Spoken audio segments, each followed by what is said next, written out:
आपकी पसंदीदा कहानियों के चैनल में आपका स्वागत है। आज सुनिए हर दिल अजीज लेखिका शिवानी जी का लिखा हुआ एक लघु उपन्यास कैंजा। तो प्रस्तुत है शिवानी जी का लिखा हुआ लघु उपन्यास कैंजा। स्टेशन के कोलाहल और भीड़ के बीच भी लोग उसे मुड़ मुड़ कर देख रहे थे। दराबी से लंबे कद की उस तेजस्वी महिला का व्यक्तित्व ही कुछ ऐसा था कि आंखें अनायासी उसके चेहरे पर गड़ जाती थीं। आकाशी नीलवर्णी साड़ी में उसका गौर वर्ण और भी निखर आया था। उसी रंग के स्लीवलेस ब्लाउज से निकली बाहों की हस्ततंती शुभ्रता, पुष्ट कलाई पर बंधी चौड़े पट्टे में जड़ी घड़ी, अंगुली पर चमक रही गोमेद जड़ी बहुत बड़ी अंगूठी और कांख में दबा ब्रीफकेस सा चौड़ा बटुआ, सब कुछ उस विराट व्यक्तित्व के अनुकूल था। गाड़ी छूटने ही को थी, पर नंदी तरवे पुत्र का हाथ पकड़े बड़े धैर्य की डगे भरते अपनी रिजर्वेशन स्लिप ढूंढ कर चढ़ गईं। हड़बड़ी में किया गया कोई भी काम उसे पसंद नहीं था। घुंघराले सुनहले बालों और नीली आंखों वाला ब्लॉन्ड बालक चेहरे मोड़े से एकदम ही विदेशी लग रहा था। उम्र कठिनता से 9-10 की होगी, किंतु चेहरे पर किसी अनुभवी प्रौढ़ पुरुष की सी दृढ़ता थी। न उसकी चाल में बाल सुलभ चापल्य था, न व्यवहार में। माँ की अंगुली पकड़े वो ऐसे ठसके से कबूतर सा अपना नन्हा सीना ताने चल रहा था, जैसे भीड़ की रेलपेल से बजती माँ उसे नहीं, वो ही माँ को लिए जा रहा हो। नीले कॉर्डराय की हाफ पैंट से निकली उसकी गोरी पुष्ट टांगें दर्पण सी चमक रही थीं। माता पुत्र के चेहरे में कोई साम्य नहीं था, फिर भी दृढ़ता से भींचे गए नन्हे होठों में भीड़ भड़क्के के प्रति उदासीन तटस्थता में वयस्क का व्यवधान दोनों को स्पर्श भी नहीं कर पाया था। लगता था प्रौढ़ा माँ के अस्वाभाविक गांभीर्य ने उस बालक की स्वाभाविक चंचलता को असमय ही ग्रस लिया है। गाड़ी चली और चश्मा लगाकर नंदी तरवे ने अखबार फैला लिया, तो पुत्र ने भी बैग खोलकर अपनी कॉमिक बुक निकाल ली। गाड़ी के झकोलों के बीच उसका गंभीर चेहरा कॉमिक के प्रसंगों से बचकानी खुशी में रंग जाता और कभी कभी वो अपने आप खिलखिला उठता। माँ चश्मे को अपनी तीखी नाक पर तनिक खिसकाकर पुत्र के खिले चेहरे को स्नेह विगलित दृष्टि से देख फिर अखबार में डूब जाती। दूसरी सीट पर बैठी एक एंग्लो इंडियन महिला माता पुत्र की उस अनूठी जोड़ी को बड़ी देर से देख रही थी। 100% भारतीय लग रही माँ और एकदम खाँटी अंग्रेज लग रहे उस बालक को देखकर वो अंत तक अपना कौतूहल नहीं रोक पाई। आप भी क्या नैनीताल जा रही हैं? उसने पूछा। नंदी चौंकी। अब तक डिब्बे में कोई और भी है, ये शायद उसने देखा भी नहीं था। जी नहीं, 2 टूक उत्तर देकर उस वाचाल अपरिचित के मुखर प्रश्न को बड़ी रुखाई से झाड़ झूड़ कर बाहर फेंक दिया और फिर उसी तटस्थता से अखबार पढ़ने लगी। पर वो भी क्या हार मानने वाली थी? आपके पास तो 2 ही कंबल हैं, रजाई नहीं लाई क्या? आजकल तो पहाड़ में बहुत ठंड है, कहीं बाहर से आई हैं लगता है। जी हाँ, नंदी के उत्तर में अभी झुंझलाहट की स्पष्ट छाप उभर आई थी। उस रिखाई से दिए हुए उत्तर के पश्चात फिर मार्ग भर उस महिला को कुछ पूछने का साहस नहीं हुआ और वो अपने ऊपर की बर्थ पर चुपचाप सो गई। साथ लाई अंडे की सैंडविच खाकर माँ बेटे भी अगल बगल की बर्थ पर लेट गए थे। पुत्र तो तकिया पर सिर रखते ही सो गया, किंतु माँ की क्लांत आंखों में नींद नहीं थी। लंबी यात्रा से एक एक अंग पके फोड़े सा ही दुख रहा था। फिर भी चेष्टा करने पर भी तो वो सो नहीं पा रही थी। जिस जन्मभूमि की धरा पर मृत्यु पर्यंत कभी पैर न धरने का निश्चय कर वो इस दुधमुहे को लेकर निकल गई थी, आज विषम परिस्थितियां उसे फिर वहीं खींच लाई थीं। किंतु घर से पांव निकालते ही अब उसे अपने अविवेकी अभियान की मूर्खतापूर्ण योजना पग पग पर और भी दुर्बल बना रही थी। बिना सोचे समझे वो कैसी मूर्खता कर बैठी। जिद तो रोहित ने ही की थी, किंतु क्या एक बालक का कौतूहल ही उसे इतने वर्षों पश्चात बिछुड़ी जन्मभूमि की ओर खींच रहा था? क्या इन 10 वर्षों में वो स्वयं उस निर्दय की दर्शात करुण आंखों की स्मृति में बेचैन करवटें नहीं बदलती रही है? मूर्ख मूर्ख नंदी तिवारी, हिचकोले खाती रेलगाड़ी जैसे उस झकझोर कर कहती जा रही थी। समय रहते ही क्या तुम अपनी भीरुता से छुटकारा नहीं पा सकती थी? बगल की बर्थ में रोहित अभी भी बेखबर सो रहा था। सारी रात करवटों में ही कट गई थी। इसी से नंदी का सिर लोहे सा भारी हो गया था। एंग्लो इंडियन सहयात्रिणी किछा में उतर गई थी और अब वो पुत्र के साथ अपने डिब्बे में अकेली थी। लाल कुआं आया तो बड़े उत्साह से उठकर खिड़की के पास बैठ गई। सामने फैली धूमिल पर्वत श्रेणियों को वो एकटक बड़ी देर तक देखती रही। खिड़की से आती सूर्य की नव रश्मियाँ रोहित के गोरे गोल चेहरे पर सुनहला जाल सा बिखेर रही थीं। लच्छेदार सुनहले केश नन्हे नन्हे कुंडलबंद पूरे ललाट पर बिखर गए थे। दोनों हाथ छाती पर धरे वो शायद नींद में ही अपने आदर्शी पिता को ही देख रहा था। नन्हे खुले अधरपुट से स्मित छिटक कर गोल चिबुक पर छलक गया था। नंदी का कलेजा जोर जोर से धड़कने लगा था। 2 ही रातों में जैसे ये अबोध बालक उसकी आंखों के सामने देखते देखते ही बदल गया था। ओफ, प्रकृति ने क्या जानबूझकर ही उसका एक एक नक्शा इस यात्रा से पूर्व उसकी माँ के साँचे में ढालकर बदल दिया था, जिससे वो बिना किसी परिचय के भी अपने जनक के सामने खड़ा हो तो उसका कलेजा भी नंदी के कलेजे सा धड़क उठे। निश्चय ही यह अनुपम चेहरा बिना किसी प्रयास के ही स्मृतियों की अर्गला खिसका पिता के वर्षों से भिड़े अतीत के द्वार खोल सकता था। वैसे गंभीर सौम्य मूर्ति स्नेहशीला नंदी ने कभी उसे पिता का अभाव खटकने नहीं दिया था। कौन से ऐसे खिलौने हो सकते थे जो उसके पास नहीं थे? एक से एक दामी कपड़े, मनपसंद कहानी की पुस्तकें, तरह तरह के जूते और मुंह मांगी मिठाइयाँ, क्या नहीं था उसके पास? फिर भी सब कुछ देकर भी नंदी को यही लगता कि उसे कुछ देना रह गया है। एक दिन स्वयं उसी बालक के भोले प्रश्न ने फिर उस कमी को स्पष्ट कर उसे विचलित कर दिया था। जीवन के 32 वर्षों में कभी मन से भी मिथ्या संभाषण न करने वाली नंदी तिवारी क्या उसे अपने झूठे उत्तर की भूल भुलैया में भटकाने का दुस्साहस कर सकती थी? रोहित स्कूल से लौटकर आया तो उसके सुकुमार चेहरे पर उस दिन नंदी को न जाने कैसी उदासी तिरती दिखी। क्यों बेटा, आज उदास क्यों हो? कुछ बैंडर्स तो नहीं पड़े? नंदी ने हंसकर पुत्र को पास खींच लिया। वैसे उस शांत बालक को आज तक कभी स्कूल में अध्यापकों ने फूल की छड़ी से भी नहीं छुआ था। रोहित निरुत्तर सिर झुकाकर खड़ा हो गया। यही उस बालक के विचित्र स्वभाव की विशेषता थी। कभी कभी पलक झपकाते ही तितलियों के पीछे भागने वाला, मित्रों की टोली के साथ छत पर धमा चौकड़ी मचा कटी पतंग की डोर लूटने वाला वो चंचल शोक नन्हा दस्यु न जाने किस सोच विचार में उलझ एक अजीब दार्शनिकता के गांभीर्य से अपना बचकाना चेहरा प्रौढ़ बना लेता। क्या बात है रोहित? नंदी का स्वर एकदम फुसफुसाहट में उतर आया। उस प्रश्न के उत्तर में रोहित के प्रश्न के जवाबी हमले के लिए नंदी प्रस्तुत नहीं थी। मेरे डैडी कहाँ हैं माँ? एक पल को नंदी का चेहरा सफ़ेद पड़ गया, किंतु फिर उसने अपूर्व साहस से हंसकर तने रोहित को गोदी में खींचने की व्यर्थ चेष्टा की। क्यों रे, आज तुझे अचानक अपने डैडी की याद कैसे आ गई? आज तक तो तूने कभी नहीं पूछा। आज तक तो मुझसे भी किसी ने नहीं पूछा। उसने अपने झुके चेहरे को उठा। जिस दृष्टि से नंदी को देखा वो तीखे भाले के फाल सी उसके कलेजे के भीतर तक धंस गई। आज किसने पूछा? नंदी का स्वर अचानक कठोर हो उठा। आज ही वो उन दुष्ट छोकरों की शिकायत स्कूल के प्रिंसिपल से करेगी। पर दूसरे ही क्षण उसका कलेजा टूट गया। किस किस का मुंह रोक सकती थी वो? किसने तुझसे पूछा रोहित? माँ के आहट कंठ स्वर ने एक क्षण उसे चौंकाया। फिर उसने दृढ़ स्वर में कहा, सब कहते थे तुम्हारे डैडी कहाँ हैं? और वह फिर रुक गया। और क्या कहते थे? नंदी कुर्सी का हत्था पकड़ अकारण ही ऐसे हाँफने लगी जैसे मीलों चल कर आई हो। और कुछ नहीं कहते थे, बस बार बार यही पूछते जाते थे और हंसते थे। कह रहे थे कल अपनी माँ से पूछ कर आना तुम्हारे कोई डैडी हैं भी या नहीं। रोहित ने कमीज की बाहों से अपनी आंखें पोंछ लीं। पिता के संदेहास्पद अस्तित्व ने उसके नन्हे कलेजे को बुरी तरह आतंकित कर दिया है, ये नंदी समझ गई। 10 वर्षों में वो क्या इस विचित्र बालक की विलक्षण प्रतिभा का यथेष्ट परिचय प्राप्त नहीं कर चुकी थी? गंधर्व किन्नर सा वो देवदत्त बालक क्या साधारण मानव शिशु सा भोला अनजान था? न जाने क्यों कभी कभी उसकी मायावी आंखों की चमक नंदी को बुरी तरह सहमा देती थी। मन की भाषा पढ़ लेने वाले इस अलौकिक पुत्र की उपस्थिति में मिथ्या भाषण उसके लिए सर्वथा असंभव हो उठता। किसी अनुभवी घाक थानेदार की सी उसकी सर्वव्यापी दृष्टि वर्षों के फरार खूनी को भी देखते ही पहचान लेती थी। कभी कभी तो नंदी को लगता उसके कुछ न बताने पर भी वो स्वयं सब कुछ जान गया है। अपने साथियों से कहना।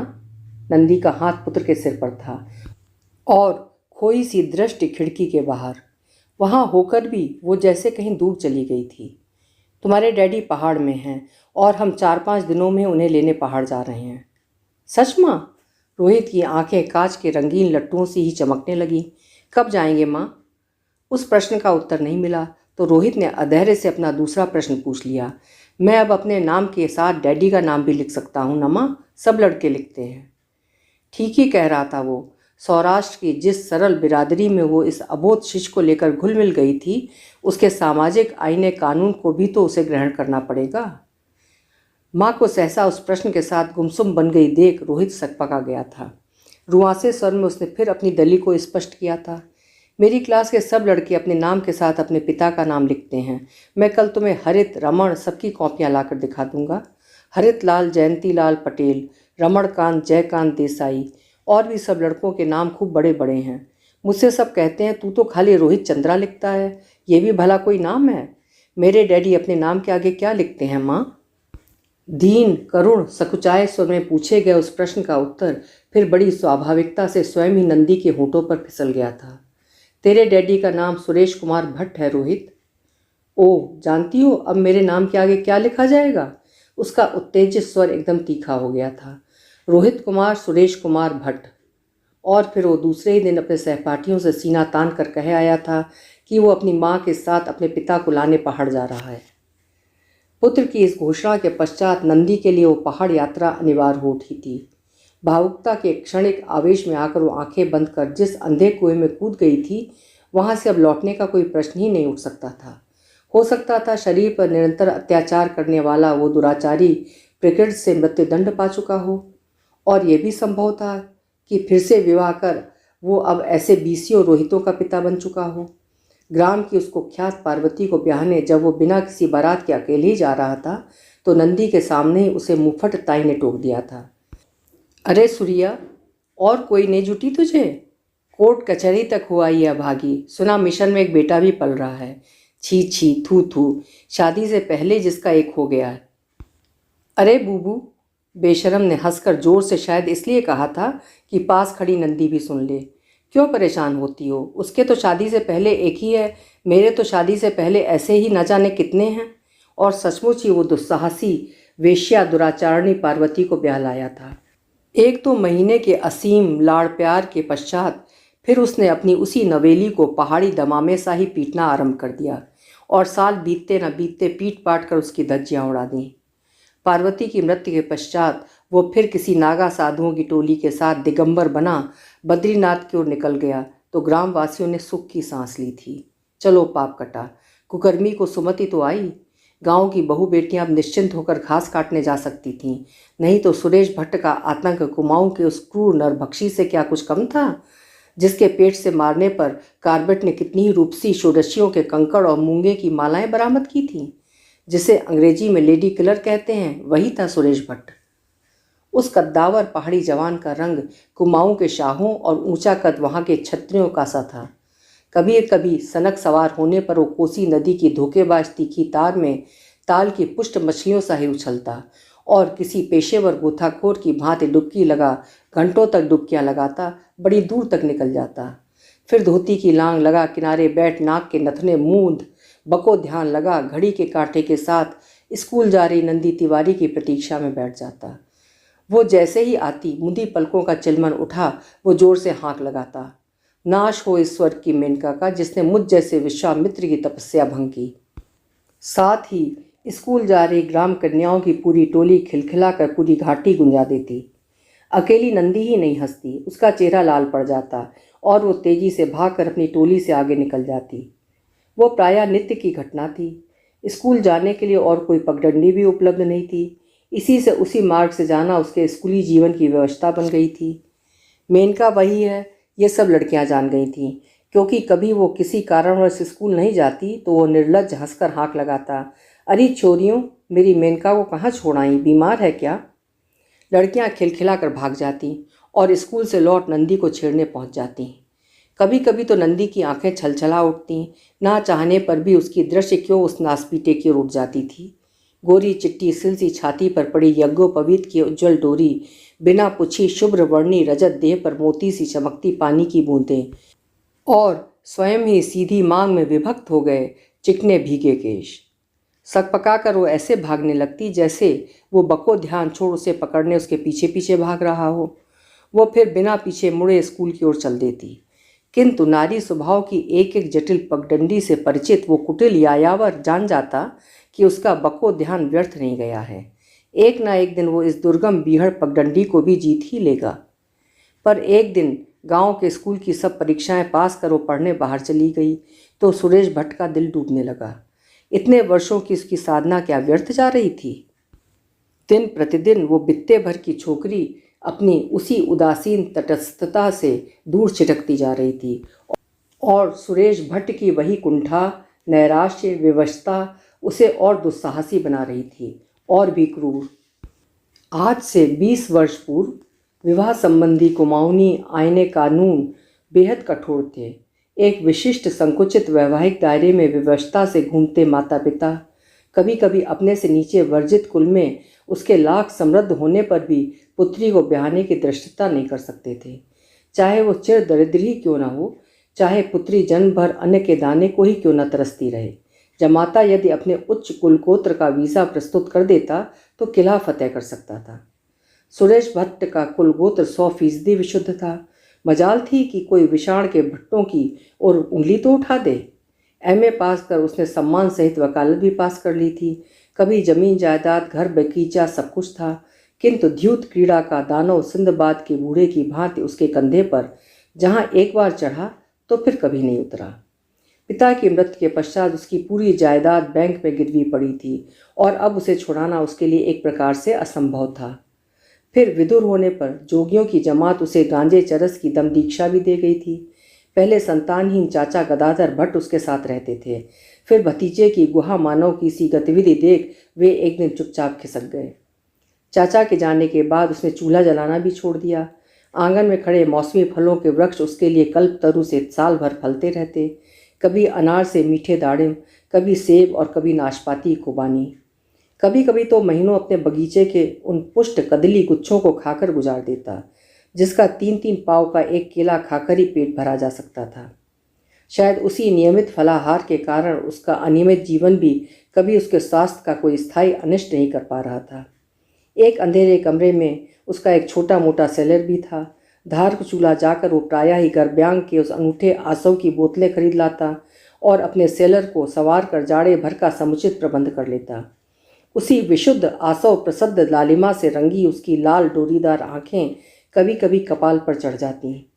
दोनों गालों पर बिखरी सुर्खी और मस्तानी निगरगंड देह का तारुण्य देख नंदी को अपनी अलंकार दीपिका में पढ़ी पंक्तियां याद हो आती। रंग लाल, रूप लाल, अधर अधिक लाल, द्रगन बीज कोरे लाल, डोरे लाल झलकें। नौकरी न करने पर भी वो कहाँ से ऐसे बढ़िया बढ़िया शाल दुशाले ले आता है और कहाँ से इतनी पुस्तकें बटोर लाता है, यह ग्रामवासियों के लिए एक ऐसा रहस्य था जिसकी गुत्थियां वे अनुमान के ढीले मार मार कर सुलझाते रहते।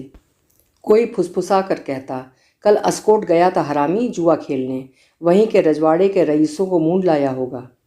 अजी हमसे पूछो, सुरेश के चाचा और भी धीमे स्वर में फुसफुसाते, चरस और गांजा बेच आया होगा कहीं। किंतु कोई भी कभी जोर से अपनी शंका व्यक्त नहीं कर सकता था। ऐसा ही आतंक था सुरेश भट्ट का। जो भी हो, उसका पुस्तक प्रेम स्वयं अपने में एक अनोखी मिसाल बन गया था।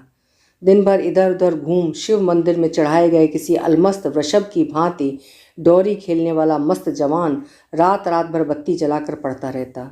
अपनी खिड़की की दरार को सामान्य सा खोलते ही नंदी गज भर की दूरी पर स्थित उसके लाल छत्ती कॉटेज को देख सकती थी। कांच की खिड़की पर मिट्टी के तेल की कुप्पी का धीमा प्रकाश उसके अध्ययनरत विचित्र प्रेमी की छाया को स्पष्ट कर देता और वो हड़बड़ा कर जोर से खिड़की बंद कर लेती। उस ग्राम की रात्रिजन्य शून्यता में एक ऐसी विचित्र स्तब्धता थी जैसी आमतौर पर पहाड़ के ग्रामों में नहीं हुआ करती। न वहाँ कभी निशाचरी कुत्ते भौंकते, न कभी किसी शिशु का क्रंदन उस सन्नाटे के स्थिर जल में ढेला मारते, न पहाड़ी डाक हरकारे ही अपनी घुंघरू जड़ी बड़ी बड़ी जांटियाँ हिलाते डाक का थैला लेकर वहाँ से गुजरते। कभी कभी आधी रात को एक भयावह चीत्कार थोड़ी देर के लिए अवश्य सोए ग्राम को झकझोर जाती, पर दूसरे ही क्षण फिर वही निस्तब्धता छा जाती। शायद वहाँ की शांत शर्वरी की उस निस्तब्धता का उद्गम स्रोत वहाँ का महाशमशान था। कौन नहीं जानता कि जागेश्वर की उस क्षीण कलेवरा नदी के तट पर नित्य एक न एक चिता जलती रहती है। कहते हैं कि जिस दिन वहाँ कोई मृत देह नहीं आती, दाऊ दाऊ कर मसाना स्थित लकड़ियों का ढेर स्वयं ही प्रज्वलित होकर धधकने लगता है। एक दिन चुपके से द्वार खोलकर नंदी तिवारी आधी रात को उसी मंदिर में जाकर मृत्युंजय की मूर्ति के सम्मुख घंटों बैठी सुबकती रही थी। हे महाकाल, इस चित्त विकार से मुझे मुक्ति दो प्रभु। ऐसे पापी दुराचारी के प्रति मेरा दिन प्रतिदिन प्रखर होता जा रहा ये कैसा मोह है दीनानाथ। क्यों मैं रात रात भर उठकर खिड़की की दरार से उसे देखती रहती हूँ। उसके आंसुओं से पूरा फर्श भीग गया तो वो चौंक कर उठ गई थी। मरघट का वो दम घोंटू सन्नाटा उसकी हड्डियों को चीरता उसका दिल दहला गया था। मंदिर प्रांगण में खड़े उस गगनचुंबी देवदार की भीम शाखाओं से बहती बयार की कैसी विचित्र झंकार थी, जैसे विचित्र वीणा पर किसी ने मारू विहाग छेड़ दिया हो। बड़ी देर तक मृत्युंजय की भव्य मूर्ति के समक्ष अपनी विवशता, संकोच और अनकही व्यथा का निष्कपट निवेदन कर वो घर जाकर सो गई तो चित्त एकदम कागजी फूल सा ही हल्का हो गया था। दूसरे दिन सुबह उठते ही वो दुराचारी सुरेश भट्ट के प्रति अपनी उस मूर्ख आसक्ति को जड़ से उखाड़ने का दृढ़ संकल्प ले चुकी थी। नंदी के पिता हेमचंद्र तिवारी नेपाल के राणाओं के राज ज्योतिषी थे। उनकी विलक्षण गणना प्रदत्त लोकप्रियता ही एक दिन उनकी शत्रु बन गई। राणा परिवार बिना उन्हें कुंडली दिखाए कंठ तले गस्सा भी नहीं उतारता था। उनकी अचूक भविष्यवाणियों से प्रसन्न होकर ही उनके समृद्ध यजमानों ने उन्हें एक छोटी मोटी जागीर भी दे दी थी, किंतु जागीरदार बनते ही उनके शत्रुओं की एक पूरी टुकड़ी ने मानव भक्षी हूणों की भांति भाले तान कर उन्हें घेर लिया और वे आतंकित हो मात्रहीना 5 वर्ष की नंदी को लेकर एक बार फिर बाप दादों के गांव में भाग आए। सुरेश भट्ट के पिता राघव भट्ट तब मृत्युशैया पर थे। उन्हीं से मुँह मांगे दामों में उन्होंने एक छोटा सा कॉटेज खरीद लिया था। एक ऊंची तीखी पहाड़ी पर किसी डाक बंगले का नक्शा लेकर बनाए गए उस सुंदर कॉटेज के एकांत की ही उन्हें कामना भी थी। आसपास कहीं घनी बस्ती नहीं थी। उनके निकटतम प्रतिवेशी थे स्वयं मकान मालिक और पतिहंता मालदारिन। दोनों के ही अस्तित्व से शास्त्री जी सदा गजभर की दूरी ही बरतते रहे थे। कुछ नीचे उतरने पर ब्राह्मणों के 7-8 मकान और थे और नीचे चमकता था छल छल कर बहती ब्रह्मकुंड की धारा का माया दर्पण। दूर से खिलौने के घरौंदे सा लगता जागेश्वर का प्राचीन मंदिर आंखों को बांध लेता और उसी प्रांगण में किसी बुलंद इमारत से खड़े 2 भीमकाय देवदार वृक्षों के बीच से साए साए कर बहती थी सैमू पौधों की स्कंद स्पर्श सुवासित बयार। शास्त्री जी के शांत स्वभाव, स्निग्ध हंसी और नियमित पूजा पाठ ने उन्हें देखते ही देखते गांव का मुखिया बना दिया। उनकी चीनी गुड़िया सी नन्ही पुत्री तो ग्रामवासियों के गले का हार बन गई। वो ग्राम पाठशाला में पढ़ने जाने लगी तो उसकी मित्र मंडली संध्या होते ही शास्त्री जी का आंगन गुलजार कर उठी। एक बार ग्राम की रामलीला कमेटी ने सर्वसम्मति से उसे राम का पाठ दिया और फिर वो कई वर्षों तक उस भूमिका में अवतरित हो सचमुच ही राम बन गई। न जाने उसके जोगिया वस्त्रों का आकर्षण था, उसकी असली लंबी जटाओं का, या उसके स्वर भंग होते मीठे बचकाने कंठ स्वर का। 14 वर्ष के कठोर वनवास का दंड पा वो लक्ष्मण सहित वनगमन हो जाने लगती तो दर्शकों के साथ साथ शास्त्री जी भी आंखें पोंछने लगते। कई वर्षों तक राम का अभिनय करती नंदी तिवारी का सुकुमार चेहरा सचमुच ही जानकी वल्लभ के से स्निग्ध सात्विकी रंग से रंग गया था। तबला ठनकता, हारमोनियम पर गदाधर भट्ट की वादन निपुण उंगलियां थिरकतीं और अपने उस्तादी गले से वे मीठी चौपाई के माध्यम से रंगमंच पर धीमी मंथर पदचाप से अवतरित हो रहे दशरथ नंदन का परिचय देते। कल कपोल कुंडल श्रुति लोला, चिबुक अधर सुंदर मृदु बोला, कुमुद बंधु कर निंदक हासा, भ्रकटी विकट मनोहर नासा। तालियों की गड़गड़ाहट के बीच निंगाल के धनुष बाणधारी श्री राम और लक्ष्मण की मनोहर जोड़ी स्टेज पर आती और गदाधर भट्ट दूसरी चौपाई छेड़ते। भाल बिसाल तिलक झलकाहीं, कच बिलो के अले अवल लजाहीं। किंतु फिर 13 वर्ष की नंदी की देह की गठन एक दिन अचानक ही सहसा बढ़ाई नदी की भांति उफान लेने लगी और फिर कभी राम रूप में दर्शकों का मन न मोहने पर भी वो एक दर्शक के स्थायी रूप में मोह चुकी थी। सुरेश भट्ट उन दिनों इलाहाबाद में वकालत पढ़ रहा था। पिता की मृत्यु हो चुकी थी, माँ बहुत पहले ही दिवंगत हो चुकी थी। कृपण पिता की अटूट संपत्ति का एकमात्र वारिस वही था। इधर नंदी के पिता ने भी उसे पढ़ने बाहर भेज दिया था। लड़की अत्यंत कुशाग्र बुद्धि की थी। क्यों हो शास्त्री जी, तुमने तो लड़की को पढ़ने बाहर भेज दिया, क्या कोर्ट कचहरी करवाओगे उससे? हाथ पीले कर चटपट गंगा नहाते? उनके परम मित्र गदाधर भट्ट ने कहा तो शास्त्री जी उदास हो गए। सब कुछ देखकर किसके पुत्र का सर्वनाश कर दूं गदा? उन्होंने एक लंबी सांस खींचकर कहा। मतलब क्या समझाऊं? घोर वैधव्य योग है छोकरी का, दृष्टि में भी स्वामी नहीं है। इससे अच्छा है पढ़ा लिखा के उसी के पैरों पर खड़ी कर दूं। और मनी मन अपने अकर्मण्य भतीजे का प्रस्ताव लेकर आए गदाधर भट्ट फिर चुपचाप खिसक गए थे। लाख दुराचारी हो, था तो सगा भतीजा। फिर एक बात और भी थी, भाई के उस कुपुत्र के प्रति गदाधर भट्ट को एक अजीब लगाव था। धीरे धीरे पूरे ग्राम को नंदी की कुंडली में छिपे वैधव्य तक्षक ने सूंघ लिया था।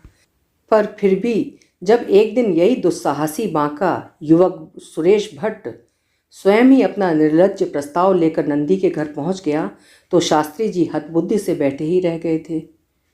शास्त्री जी, मैं आपकी कन्या से विवाह करना चाहता हूँ। मैं उसके वैधव्य योग के बारे में सब सुन चुका हूँ और मुझे कोई आपत्ति नहीं है। उस मुंहफट युवक के चेहरे पर न अनावश्यक दीनता थी न संकोच। सुरेश भट्ट का दृढ़ कंठस्वर मोटी दीवार को भेदता रसोई तक चला गया था, जहाँ नंदी गर्म तेल की कढ़ाई में बैंगन छौंकने जा रही थी। उसे लगा उसका धड़कता कलेजा तत्काल मुंह से निकलकर उसी क्षण बैंगनों के साथ गर्म कढ़ाई में गिर पड़ेगा। कढ़ाई नीचे उतार वो सांस रोक कर पिता के उत्तर की प्रतीक्षा में आंखें बंद कर बैठ गई थी। शांत धीर स्वर में पिता ने क्या कहा वो ठीक से सुन नहीं पाई, किंतु उसी क्षण सुरेश का उद्दंड उच्च स्वर किसी माइक सा गूंज उठा था। आखिर क्यों? अपने राणा यजमानों को दी गई संपत्ति का क्या बहुत घमंड है आपको?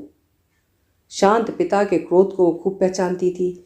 इसी से उस दुस्साहसी प्रशंसक का अविवेकी प्रश्न सुनकर वो थरथर कांपने लगी थी। नहीं, इस बार पिता का स्वर और भी शांत था और भी शीतल। अपनी लड़की का हाथ किसी अकर्मण्य शराबी जुआरी को थमाने से मैं उसे ब्रह्मकुंड की धारा में बहाना अच्छा समझता हूँ भट्ट, इसलिए। यानी मैं अकर्मण्य हूँ, शराबी हूँ, जुआरी हूँ? उस ऊंचे कंठस्वर में मदालस अटवटी जिह्वा की तीखी फिसलन एकदम स्पष्ट हो उठी थी। निश्चय ही वो एकाध घूंट चढ़का कर आया था। मैंने कब कहा भट्ट जी कि आप शराबी हैं? पिता की भोली परमहंस हंसी में कैसा तीखा व्यंग था। सहसा तुम से आप पर उतर आए शास्त्री जी अपनी इसी हंसी से उसे और भी बौखला गए। आप अपने को कौन सा दूध का धुला समझते हैं शास्त्री जी? पिछले साल ही नेपाल से लौटा हूँ, समझे। वहाँ कौन नहीं जानता कि आपने अपने नेपाल के राणा की विधवा यजमानिन को कैसा तिलपात्र करवाया है। हम साले सब खबर रखते हैं। मैं भी देखता हूँ कि कुमाऊँ के किस साले पंत पांडे की छाती में इतने बाल हैं जो आपकी इस राजकन्या के ब्याह ले जाए। चिंता मत करिए भट्ट जी, भगवान करे मेरी कन्या आजन्म कौमार्य व्रत ही धारण करे, इसी में उसका मंगल है। एक दीर्घ श्वास के साथ ही शास्त्री जी फिर बड़े धैर्य से उठकर भीतर जाने लगे तो बौखला कर सनक गया सुरेश भट्ट जोर जोर से अशोभन गालियां देने लगा। जाओ बेटा, शास्त्री जी ने फिर उसे कंधा पकड़कर बड़ी नम्रता से बाहर ढकेल दिया था। घर जाओ भट्ट, अभी तुम होश में नहीं हो। भीतर आकर उन्होंने फिर चिटकनी चढ़ा दी थी। कौन कहेगा ये राघव भट्ट का पुत्र है? कौन सा दुष्कर्म छूटा है अभागे से? वे फिर पुत्री को सुना सुनाकर ऐसे कहने लगे जैसे उन्होंने उसके दुर्बल चित्त की व्याधि की नब्ज पकड़ ली हो। अच्छा हुआ जो माँ बाप समय से रहते ही चले गए। कैसा कर्मकांडी बाप था और कैसी सती लक्ष्मी माँ। मैं हमेशा समझाता था रघुआ एक ही पुत्र है तो क्या हुआ, इतना सिर मत चढ़ा। संतान पर जहाँ अनुशासन का अंकुश एक बार ढीला किया तो लाख सिर पटकने पर भी तू कभी सख्त नहीं कर पाएगा। वही हुआ। दांतों से पकड़कर जोड़ी गई संपत्ति की अंत तक तृतीय गति ही हुई। उन्होंने फिर पुत्री के सफ़ेद पड़ गए चेहरे को देखकर प्रसंग बदल दिया। तू घबरा मत बेटी, तुझे मैं पढ़ा लिखा कर एक दिन ऐसी बना दूंगा कि जीवन भर किसी पुरुष के कंधे का सहारा तुझे नहीं लेना होगा। कैसी विचित्र भविष्यवाणी थी पिता की। जीवन के उन शुष्क 32 वर्षों में नंदी तिवारी को कभी भी किसी पुरुष के कंधे का सहारा लेने की आवश्यकता नहीं पड़ी थी। उसके बुद्धिमान पिता ने सुरेश भट्ट के रहते फिर पुत्री का उस गांव में रहना उचित नहीं समझा। निरंतर प्रवास में ही रहकर उसने डॉक्टरी पास की और फिर बिरादरी से बहुत दूर इधर उधर विभिन्न शहरों की खाक छानती वो पेट पालती रही थी। ग्रीष्मावकाश में वो पिता से मिलने आती तो शास्त्री जी परछाई की भांति उसे घेरे रहते। संध्या होते ही पिता पुत्री कभी एक साथ दूर दूर तक घूमने निकल जाते और कभी देव दर्शन को। दुर्गम पर्वतों पर स्थित प्राचीन देवालयों की परिक्रमा में पूरा पखवाड़ा बिताकर लौटते, कभी द्रोणागिरी, कभी सोर की कालिका, कभी गरुड़ और कभी बैजनाथ। सुरेश भट्ट अभी भी गांव में ही था।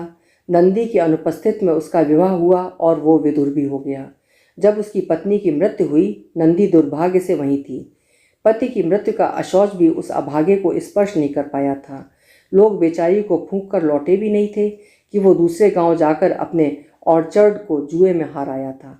शायद उसी हार का गम गलत करने वो एक बुरुंश के पेड़ के नीचे पी पिलाकर मुर्दा सा पड़ा था। नंदी पिता के साथ घूमकर लौट रही थी और दोनों एक साथ धरा पर रजतगिरी सी अचल पड़ी उस दीर्घ देह को देखकर चौंक पड़े थे। हवा के झोंकों ने झरझर कर 4-5 बुरुंश उसकी चौड़ी छाती पर गिरा दिए थे। उलझे बिखरे केशगुच्छों पर एक बड़ा सा टोकर सा बुरुंश आकर ताज सा अटक गया था। ओफ, कितना सुंदर लग रहा था निर्दय। एक क्षण को उस मात्र पितृहीन अभागे के लिए नंदी का कोमल हृदय करुणा से छलक उठा था और कंठ में उठ गई सिसकी उसका गला सा घूंटने लगी थी। पिता उस दिन साथ ना होते तो शायद वो वहाँ बैठ उसके बालों से फूल निकालने लगती और शायद कुछ और मूर्खता भी कर बैठती। उस दिन वो बड़ी रात तक सो नहीं पाई थी। कैशौर्य से ही जो उसके सम्मुख व्यर्थ प्रणय निवेदन में घुटने टेक कर गिड़गिड़ाता रहा था, उस वनराज को क्या उसने ही खूंखार आदमखोर नहीं बना दिया था। पिछली छुट्टियों में वो एक दिन अकेली ही घूमने निकल गई थी। पिता को उस दिन सामान्य सी हरारत हो आई। बहुत दूर मत जाना बेटी, पिता ने कहा तो वो समझ गई कि उन्होंने किस आशंका से त्रस्त होकर उसे चेतावनी दी है। मंदिर का मार्ग जितना बीहड़ था उतना ही रम्य भी था। दोनों ओर कलाप्रिया स्वयं प्रकृति के हाथों से लगाई गई गुल बनफशे की पीली ऊदी झाड़ियाँ, शालीमार गार्डन सी ही नपी तुली सिधाई में खड़े मेहराबदार देवदारू के वृक्ष की कतार और रंग बिरंगी खुशबूदार लताओं की झालरें। कभी बुरुंशों के विचलित पुष्प गुच्छ झरझरा कर उसके कंधों पर आ गिरते और कभी किसी पहाड़ी जंगली अनामा पुष्प की सुगंध उसे विभोर कर उठती। उस दिन नंदी ने सहसा कंधे पर आ गिरे 2 बुरुंश पुष्पों को कानों में खोस लिया और दुर्दिन की कुबेला में वो न जाने किस झोंक में आकर माँ के कभी ना खोले गए बक्से को खोल उसकी मदीने की साड़ी भी पहनाई थी। जिस माँ की अब अकेली धुंधली सी स्मृति शेष थी, उसकी उस कत्थई रंग की बड़े बड़े गुलाबी फूलों और मखमली बेल लगी साड़ी का स्पर्श उसे विस्मृता जननी के स्नेह भीने कर स्पर्श की ही भांति सहला गया। आंचल को उसने कसकर छाती से लगाया तो वर्षों से बक्से में बंद नेफ्थलीन की तीव्र दुर्गंध को भी उसके नथनों ने ग्रहण नहीं किया। ये तो जैसे उसकी माँ की ही देह परिमल थी। एक पल को वो आंखें बंद कर खड़ी ही रह गई। आज पहली बार माँ की स्मृति उसे विवल कर रही थी। बंद पलकों की ओट से ढुलकी आंसू की बूंदें उसके कपोलों पर आकर अटक गईं। नियति क्या जानबूझकर ही उसकी वो अपूर्व रूप छटा दिखाने उस दिन सुरेश भट्ट को वहाँ खींच लाई थी। मदीने की उस कत्थई साड़ी में और भी निखर आया उसका 100% कुमाऊवी रंग। कान के ऊपर लापरवाही से खोसे जाने पर भी स्वयं ही एक कलात्मक ढलान में जड़ाऊ झुमकों से ढल गए 2 बुरुंश पुष्प और नवजात शिशु के अंगों से चिकने कपोलों पर झलक रहे अश्रुबिंद। नाश हो उस स्वर्ग की मेनका का। हंसकर उस उन्मत्त प्रणयी ने अपने दोनों फैली बाहों के व्यूह में उसे घेर लिया था। पहली बार कुटिल वधिक के जाल में फंसी भयभीत मृगी सी वो छटपटा उठी थी। न जाने क्या सोचकर उसने पकड़ स्वयं ढीली कर दी और अवसर पाते ही वो दूर छिटक कर बुरी तरह हाँफने लगी। घबराओ मत नंदी, अब ऐसी मूर्खता नहीं करूँगा। वो फिर किसी अनादर से दुत्कार दिए गए कुत्ते की भांति डरता डरता एक बार फिर उसके निकट आ गया था। मैं जानता हूँ नंदी, कौन कुटिल खलकामी मौसम। वो निर्लज हंसा, किंतु उसकी बेहया हंसी भी कितनी मोहक थी, कितनी निर्दोष। पर कभी तुमने अपनी अंतरात्मा से पूछा है नंदी तिवारी कि क्या मेरे एक एक पाप के पीछे स्वयं तुम खड़ी हो? तुम्हारे उस घमंडी पिता ने मेरा प्रस्ताव स्वीकार कर लिया होता तो मेरी ये दुर्दशा ना होती। मैं मानता हूँ मैं शराबी हूँ, जुआरी हूँ और प्रेमोदधि में मैंने कई बार रस की डुबकियाँ भी लगाई हैं। कई बार तो मुझे ऐसा लगता है कि संसार भर की युवतियों के मोहक बाहुपाश लक्ष लक्ष नारी अधरपुट भी मेरे नारी लोलुप हृदय की प्यास को नहीं बुझा सकते। आखिर क्यों ऐसा हुआ? क्यों जानती हो क्यों?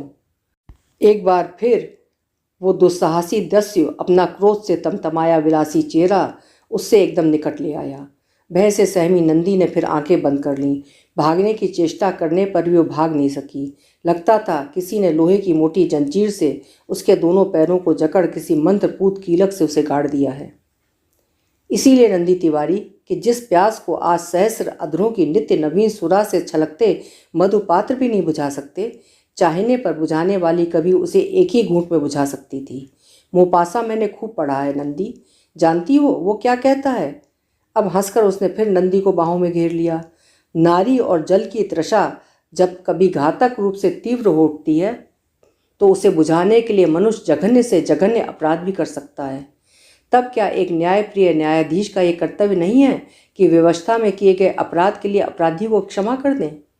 जब प्यास बहुत गहरी हो उठती है तब मनुष्य अंधाबन गंदी नाली के अंजलि भर पानी से अपनी प्यास बुझाने में भी नहीं हिचकता। नंदी समझ गई, वो स्वेच्छा से कटघरे में खड़ा अपराधी अपने जघन्य अपराध की पैरवी कर रहा है। घृणा से सिहर कर वो फिर उसके बाहुबंधन से विलग हो गई। कुछ ही महीने पूर्व ग्राम से रहस्यमय ढंग से अदृश्य हो गई एक अंधे शिल्पकार की नाबालिग कन्या की खून से लथपथ निर्जीव देह पेड़ के नीचे मिली तो ग्रामवासियों ने बिना किसी चश्मदीद गवाह के ही हत्यारे अपराधी को पकड़ लिया था। किंतु कितनी बार ऐसे असंख्य अपराधों के सिलसिले में पकड़े गए अपने उस मुँह लगे इकलौते को विधाता बार बार अपनी उदार जमानत से छुड़ा लेता था। उस बार भी ऐसा ही हुआ। सोते गांव की नींद से डूबा देख वो आधी रात को किसी वेदविन बंजारे की भांति अनजान राह पकड़ फिर अदृश्य हो गया था। ओफ, इस व्यक्ति के लिए तो कुछ भी करना असंभव नहीं था। अभी भी कुछ नहीं बिगड़ा है नंदी तिवारी, डॉक्टरनी बनकर क्यों अपनी कंचन सी देह का धुआं देखती हो? उसने बड़े अधिकार से नंदी के कंधे पर अपना बगनखा गाड़ दिया। फिर उस चौड़ी हथेली की अनुभवी अंगुलियां धीरे धीरे दुस्साहस से आगे बढ़ने लगी थीं। चौंक कर नंदी ने गजब की फुर्ती से उसका हाथ दूर झटक दिया और तीर सी छिटक गई थी। फिर तो वो क्षण भर पूर्व की माँ की याद में सुबकती भावुक नंदी नहीं थी, यूनिवर्सिटी एथलेटिक टीम की 400 मीटर की दौड़ में सर्वथा प्रथम आने वाली जंगली खरगोश की सी टांगों वाली नंदी तिवारी बन गई थी। हाँफती कांपती थरथराती नंदी घर पहुंची तो चिंतातुर पिता बरामदे में चक्कर लगा रहे थे। दूसरे दिन वो घर से बाहर नहीं निकली और तीसरे दिन उसकी छुट्टियां खत्म हो गई थीं। परीक्षा समाप्त कर वो हाउस सर्जन बनी ही थी कि पिता का पत्र आया था। उन्हें पीलिया हो गया है और वे इलाज के लिए उसी के पास आ रहे हैं, पर चिंता की कोई बात नहीं है। पिता को देखकर वो उसी क्षण अपने अंधकार में भविष्य के लिए प्रस्तुत हो गई थी। उनके सूखे चेहरे का हल्दी पुता रंग उनकी चादर तकिया और अयत्न से उगी दाढ़ी पर भी फैल गया था। एक ही झलक में उसने विवर्ण पिता के पीछे खड़ी आसन्न मृत्यु की स्पष्ट छाया को पहचान लिया था। पिता की मृत्यु के बाद कुछ दिनों तक वो विक्षिप्त सी हो गई थी। अब कौन था उसका, कहाँ जा सकती थी वो? पर फिर बड़े से बड़े आघात को भी झेलने की शक्ति लेकर जन्मी नंदी अपना निश्चय ले चुकी थी। पिता की सब चीज़ निकाल कर वो घर को किराए पर उठा देगी और स्वयं आजीविका संधान में कहीं दूर निकल जाएगी। यदि उसकी संक्षिप्त ग्राम यात्रा के बीच सुरेश भट्ट फिर अपना धृष्ट प्रस्ताव लेकर आ गया तो वो इस बार निश्चय ही सहानुभूतिपूर्ण दृष्टिकोण अपनाएगी। उसका ये आकस्मिक विचार परिवर्तन उसे फिर यात्रा पर उत्फुल्लित करता रहा था। नियति हाथ में गंडासा लिए किसी हृदयहीन जल्लाद की भांति उसकी गर्दन खटकाने खड़ी है। वो ये क्या जानती थी? वो घर पहुंची और सरल बिरादरी की संवेद सहानुभूति ने उसका दुख सचमुच ही हल्का कर दिया। कोई दूध ले आया, कोई चाय। दूर के रिश्ते की स्नेही ताई तो अपना बिस्तर बोरिया लपेट उसके यहाँ सोने को भी आ गई थी। वैसे नंदी उस दिन एकांत में जी भर रो लेना चाहती थी। दिवंगत पिता की शून्य पर्यंक, खूंटी पर टंगा उनका निर्जीव पट्टू का कोट, कोने में खड़ी जंगली जानवरों को भगाने वाली उनकी घुंघरू बंधी मोटी छड़ी और लाल वस्त्र में लिपटी उनकी पूजा की पुस्तकें उसके कैशोर्य और शैशव की असंख्य स्मृतियों के साथ उसे अतृप्त प्रेतात्माओं की भांति घेर घेर कर त्रस्त करने लगी थी। उधर मुखरा ताई उसे उसकी अनुपस्थित में घटी एक एक घटना का ब्यौरा देती जा रही थी। और जानती है वो अभागा सूर्या इस बार कैसे नाक कटाकर भागा है? कैसे कहूँ, कुंवारी लड़की के सामने आज एकादशी के दिन ये सब कहने में ला जाती है। इस बार मालदारिन की पगली लड़की का सर्वनाश कर फरार हो गया हरामी। अभागी 13 की भी पूरी नहीं हुई और घाघरी गले में बंधी है। आजकल में कभी भी दर्द उठ सकते हैं। एक पल को मोटी रजाई और पहाड़ी मन भर के थुलमे के नीचे दबी होने पर भी नंदी की देह हिमकंड सी ठंडी पड़ गई थी। विधवा मालदारिन के कलुषित अतीत ने उसे ग्राम की बिरादरी से बहुत पहले ही बहिष्कृत कर दिया था।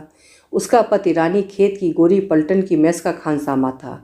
वहीं अपने आंग्ल प्रभुओं की सेवा कर उसने पत्नी को सोने से मढ़ दिया था। फिर एक दिन उस आभूषण मंडिता को स्वयं ही मालदारिन का खिताब भी मिल गया, पर बेचारा खानसामा पत्नी की देह को ही सोने से मढ़ पाया था, हृदय को नहीं। एक दिन अपनी आंखों से ही उसने अपने गोरे विदेशी प्रतिद्वंदी को उल्टा पत्नी के साथ देख लिया। उसी दिन नौकरी छोड़ वो मालदारिन को फिर गांव में घसीट लाया। अब दिन रात दोनों सांप नेवले की भांति एक दूसरे से जूझते रहते। उनके नित्य का कलह पूरे गांव का सिरदर्द बन गया था कि मालदारिन ने स्वयं ही मुक्ति मार्ग ढूंढ लिया। मरने से पूर्व तड़पता खानसामा चीख चीख कर शास्त्री जी से कह गया था, इस हत्यारे ने मुझे कुछ खिला दिया है गुरु, कसम खाकर कहता हूँ, चाय में ही कुछ घोल दिया इसने। सचमुच ही घातक विष से उसकी पूरी देह नीली पड़ गई थी, पर पटवारी ने जानबूझकर ही मामला दबा दिया था। मालदारिन की घात को भला कौन नहीं जानता था।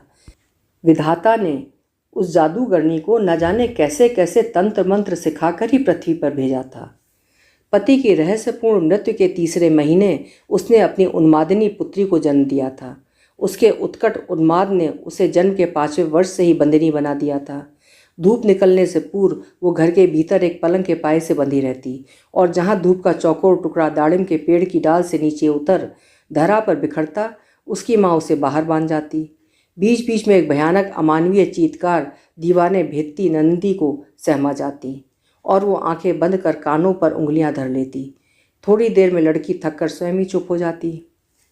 वर्षों से उस नीरस दिनचर्या को अपनी खिड़की से देखती देखती नंदी अब उसकी चीखों की अभ्यस्त हो चुकी थी। उसकी माँ उसे 2-3 गज लंबी रस्सी से बांधकर स्वयं अपने ढोर जानवर लेकर जंगल चली जाती थी। लंबी रस्सी का औदार्य उसे बंधी बछिया की ही भांति इधर उधर चलने फिरने की यथेष्ट स्वतंत्रता देता था, पर फिर भी वो दाड़िम तरु तले चुपचाप बैठी शून्य दृष्टि से न जाने किन सपनों में खोई रहती। कभी कभी वो जोर से हंसती, और उसकी वो विभत्स हंसी उसके दिल दहला देने वाली चीख से भी भयानक लगती। ग्राम की परंपरा के अनुसार वहाँ पाली गई गाय भैंसों का दुग्ध विक्रय सर्वथा वर्जित था। इसी से मालदारिन शेर भर ताज़ा दुहा दूध पुत्री को सुबह शाम डांट फटकार कर घुटका देती थी। उसी थन पुछे दूध के नियमित कल्प के कारण वो लुभावना चेहरा और भी लुभावना बन गया था, किंतु आरक्त कपोल बिंब अबोध शिशु की सी निष्पाप हंसी से स्नात रहने पर भी शरीर की गठन में कहीं भी शैशव का लवलेश नहीं था। कभी जल का स्पर्श न करने से मुखमंडल की गोरी त्वचा म्लान अवश्य पड़ गई थी, किंतु एक दिन पगली ने अपनी मैली चीकट सी बास्केट के बटन तड़ तड़ तोड़ उसे दूर फेंक दिया, तो नंदी ने उसकी फिरंगी मेम की सी सफ़ेद चमड़ी के बीच यौवन के स्पष्ट हस्ताक्षर देख लजाकर आंखें फेर ली थीं। कितनी गोरी थी वो लड़की। माँ की अवहेलना, अनादर और उदासीनता से श्याम वर्णी बन गए चेहरे के विपरीत अब एक बास्केट में छिपी उसकी संदली काया की झलक नंदी की आंखों को झुलसा गई थी। एक क्षण उसे लगा था वो रौद्र सूर्य की प्रखर किरणों को ही देख रही है। वर्षों से प्रयोग में लाई जा रही किसी पुरानी रजाई की विवर्ण छीट की उधड़ी तुरपन जैसे कभी कभी उसके मौलिक चटक रंग का परिचय दे जाती है, ऐसे ही उस दिन नंदी पगली की मौलिक अंग छटा देखकर मुग्ध हो गई थी। निश्चय ही मालदारिन के कलुषित अतीत की दंत कथाओं में कुछ तथ्य रहा होगा, क्योंकि कोई भी भारतीय पिता पगली को ऐसा रंग और ऐसी नीली आंखें नहीं दे सकता था। पगली कमला की जंगली माँ पर नंदी को क्रोध भी आ गया था। नव तारुण्य की देहरी पर खड़ी उन्मादिनी पुत्री को दिन भर लावारिस छोड़ उसका ऐसे इधर उधर भटकना क्या उचित था। उसी दिन वहां जाकर नंदी ने मालदारिन को खूब झाड़ा भी था। अपने ढोर जानवरों को तो साथ लेकर जाती हो चाची, और बेटी को जानवर बनाकर खूंटे से बांध जाती हो।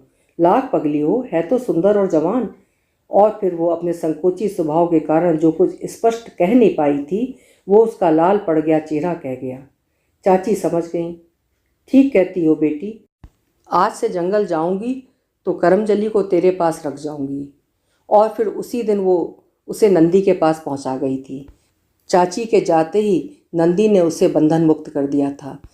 पगली आश्चर्य से अपना मुक्त पर्व निहारती, कभी नंदी को देखती और कभी अपनी शून्य दृष्टि से क्षितिज से उतरते नवीन मेघखंड को देखने लगती। 2-3 घंटों में नंदी ने उसकी काया कंचन सी निखार दी थी। 3-4 टिन गर्म पानी, झामे और साबुन की पूरी टिकिया गलाने पर ही वो उस हीरे को निखार पाई थी। उलझी जटाओं को सुलझाने में तो उसे कई बार जुओं से भरे रेशमी गुच्छों को काट काट कर दूर फेंकना पड़ा था। नहला धुलाकर फिर उसने पगली को हाथ खींचकर चटाई पर बिठा दिया और बक्सा खोल उसके लिए अपना कार्डिगन ढूंढने भीतर चली गई थी। क्या पता ये उसके जन्म के पश्चात उसके जीवन का दूसरा ही स्नान हो और कहीं लड़की ठंड खा जाए। शास्त्री जी पुत्री का उस उन्मादिनी के प्रति वो सहसा अनुराग देख अप्रसन्न भी हो गए थे। क्या लगी है इस पगली के पीछे? कहीं भाग भाग गई तो इसकी माँ आसमान सिर पर उठा लेगी। हुआ भी ऐसा ही। नंदी कार्डिगन ढूंढकर बाहर आई तो चटाई सहित पगली गायब थी। फिर तो वो दिन भर उसे ढूंढ ढूंढ कर हार ही गई थी। शास्त्री जी ने पहले तो उसे खूब डांटा, पर जब वो इधर उधर अकेली भागती पगली को ढूंढ कर उदासी सी बनी हार गई तो वे भी उसे ढूंढने निकल पड़े थे। दिन डूबे मालदारिन लौटी और खो गई पुत्री का समाचार सुनते ही आग उगलती ज्वालामुखी बन गई थी। हाय हाय, इन हरामी ब्राह्मणों ने मेरी बच्ची को लाठी लेकर गांव से बाहर कर दिया है। आधी रात को कभी चीख कर इन नवाबजादों की नींद जो खराब करती थी मेरी दुधमुही, वो अब कभी इस गांव में नहीं मिल सकती। पर मिली वो उसी गांव में थी। अंत तक नंदी ने ही उसे ढूंढा था। अपने ही घर के पिछवाड़े पर्वताकार खड़े सूखी घास के शिखर पर वो हाथ पैर सिकोड़े किसी अलसाई मारजारी की भांति बेखबर सो रही थी। नहा धोकर उजली चट्टी बन गई अपने गर्भ की संतान को ही मालदारिन पहले पहचान नहीं पाई। फिर उसने खींचकर उसे छाती से लगा लिया और जोर जोर से रोने लगी थी। उसके बाद मालदारिन ने न जाने क्या सोचकर उत्पाती पुत्री को स्वयं ही बंधन मुक्त कर दिया था। उसकी इस मुक्त ने उसको आश्चर्यजनक रूप से शांत बना दिया था। ना वो रात रात भर चीखती, ना अकारण हंसती। कभी कभी माँ के पीछे पीछे जंगल चल देती और कभी चुपचाप आकर नंदी के पैरों के पास बैठ जाती। फिर एक दिन नंदी ने देखा वो सुरेश भट्ट के बंद मकान के बरामदे में पैर फैलाए सो रही है। न जाने क्यों नंदी को उसका उस बदनाम बरामदे में ऐसे पसरना अच्छा नहीं लगा था। पर सुरेश भट्ट तो कब का गाँव छोड़ उन सबके लिए मर खप गया था। कभी वो बंद ताला खुल भी सकता था। ये संभावना उस दिन नंदी के दिमाग में नहीं आई थी। नित्य अभागी वहीं जाकर पड़ी रहती थी। एक दिन सुरेश चोरों की तरह ताला खोलकर भीतर चला गया। और अब क्या कहूँ बेटी, आज पुत्रदा एकादशी के दिन उस कुपुत्र का पाप कैसे जीभ पर लाऊं। धर्म भीर उताई सहसा चुप हो गई थी, किंतु उनके कुछ न कहने पर भी नंदी सब समझ गई।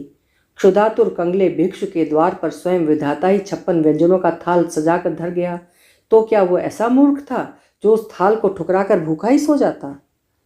उस रात को सुना महीनों बाद गांव की दिशाएं फिर पगली की चीख से गूंज उठी थीं और निरंतर गूंजती रही थी। उसका उत्पाद फिर पूर्ववत विकट हो उठा।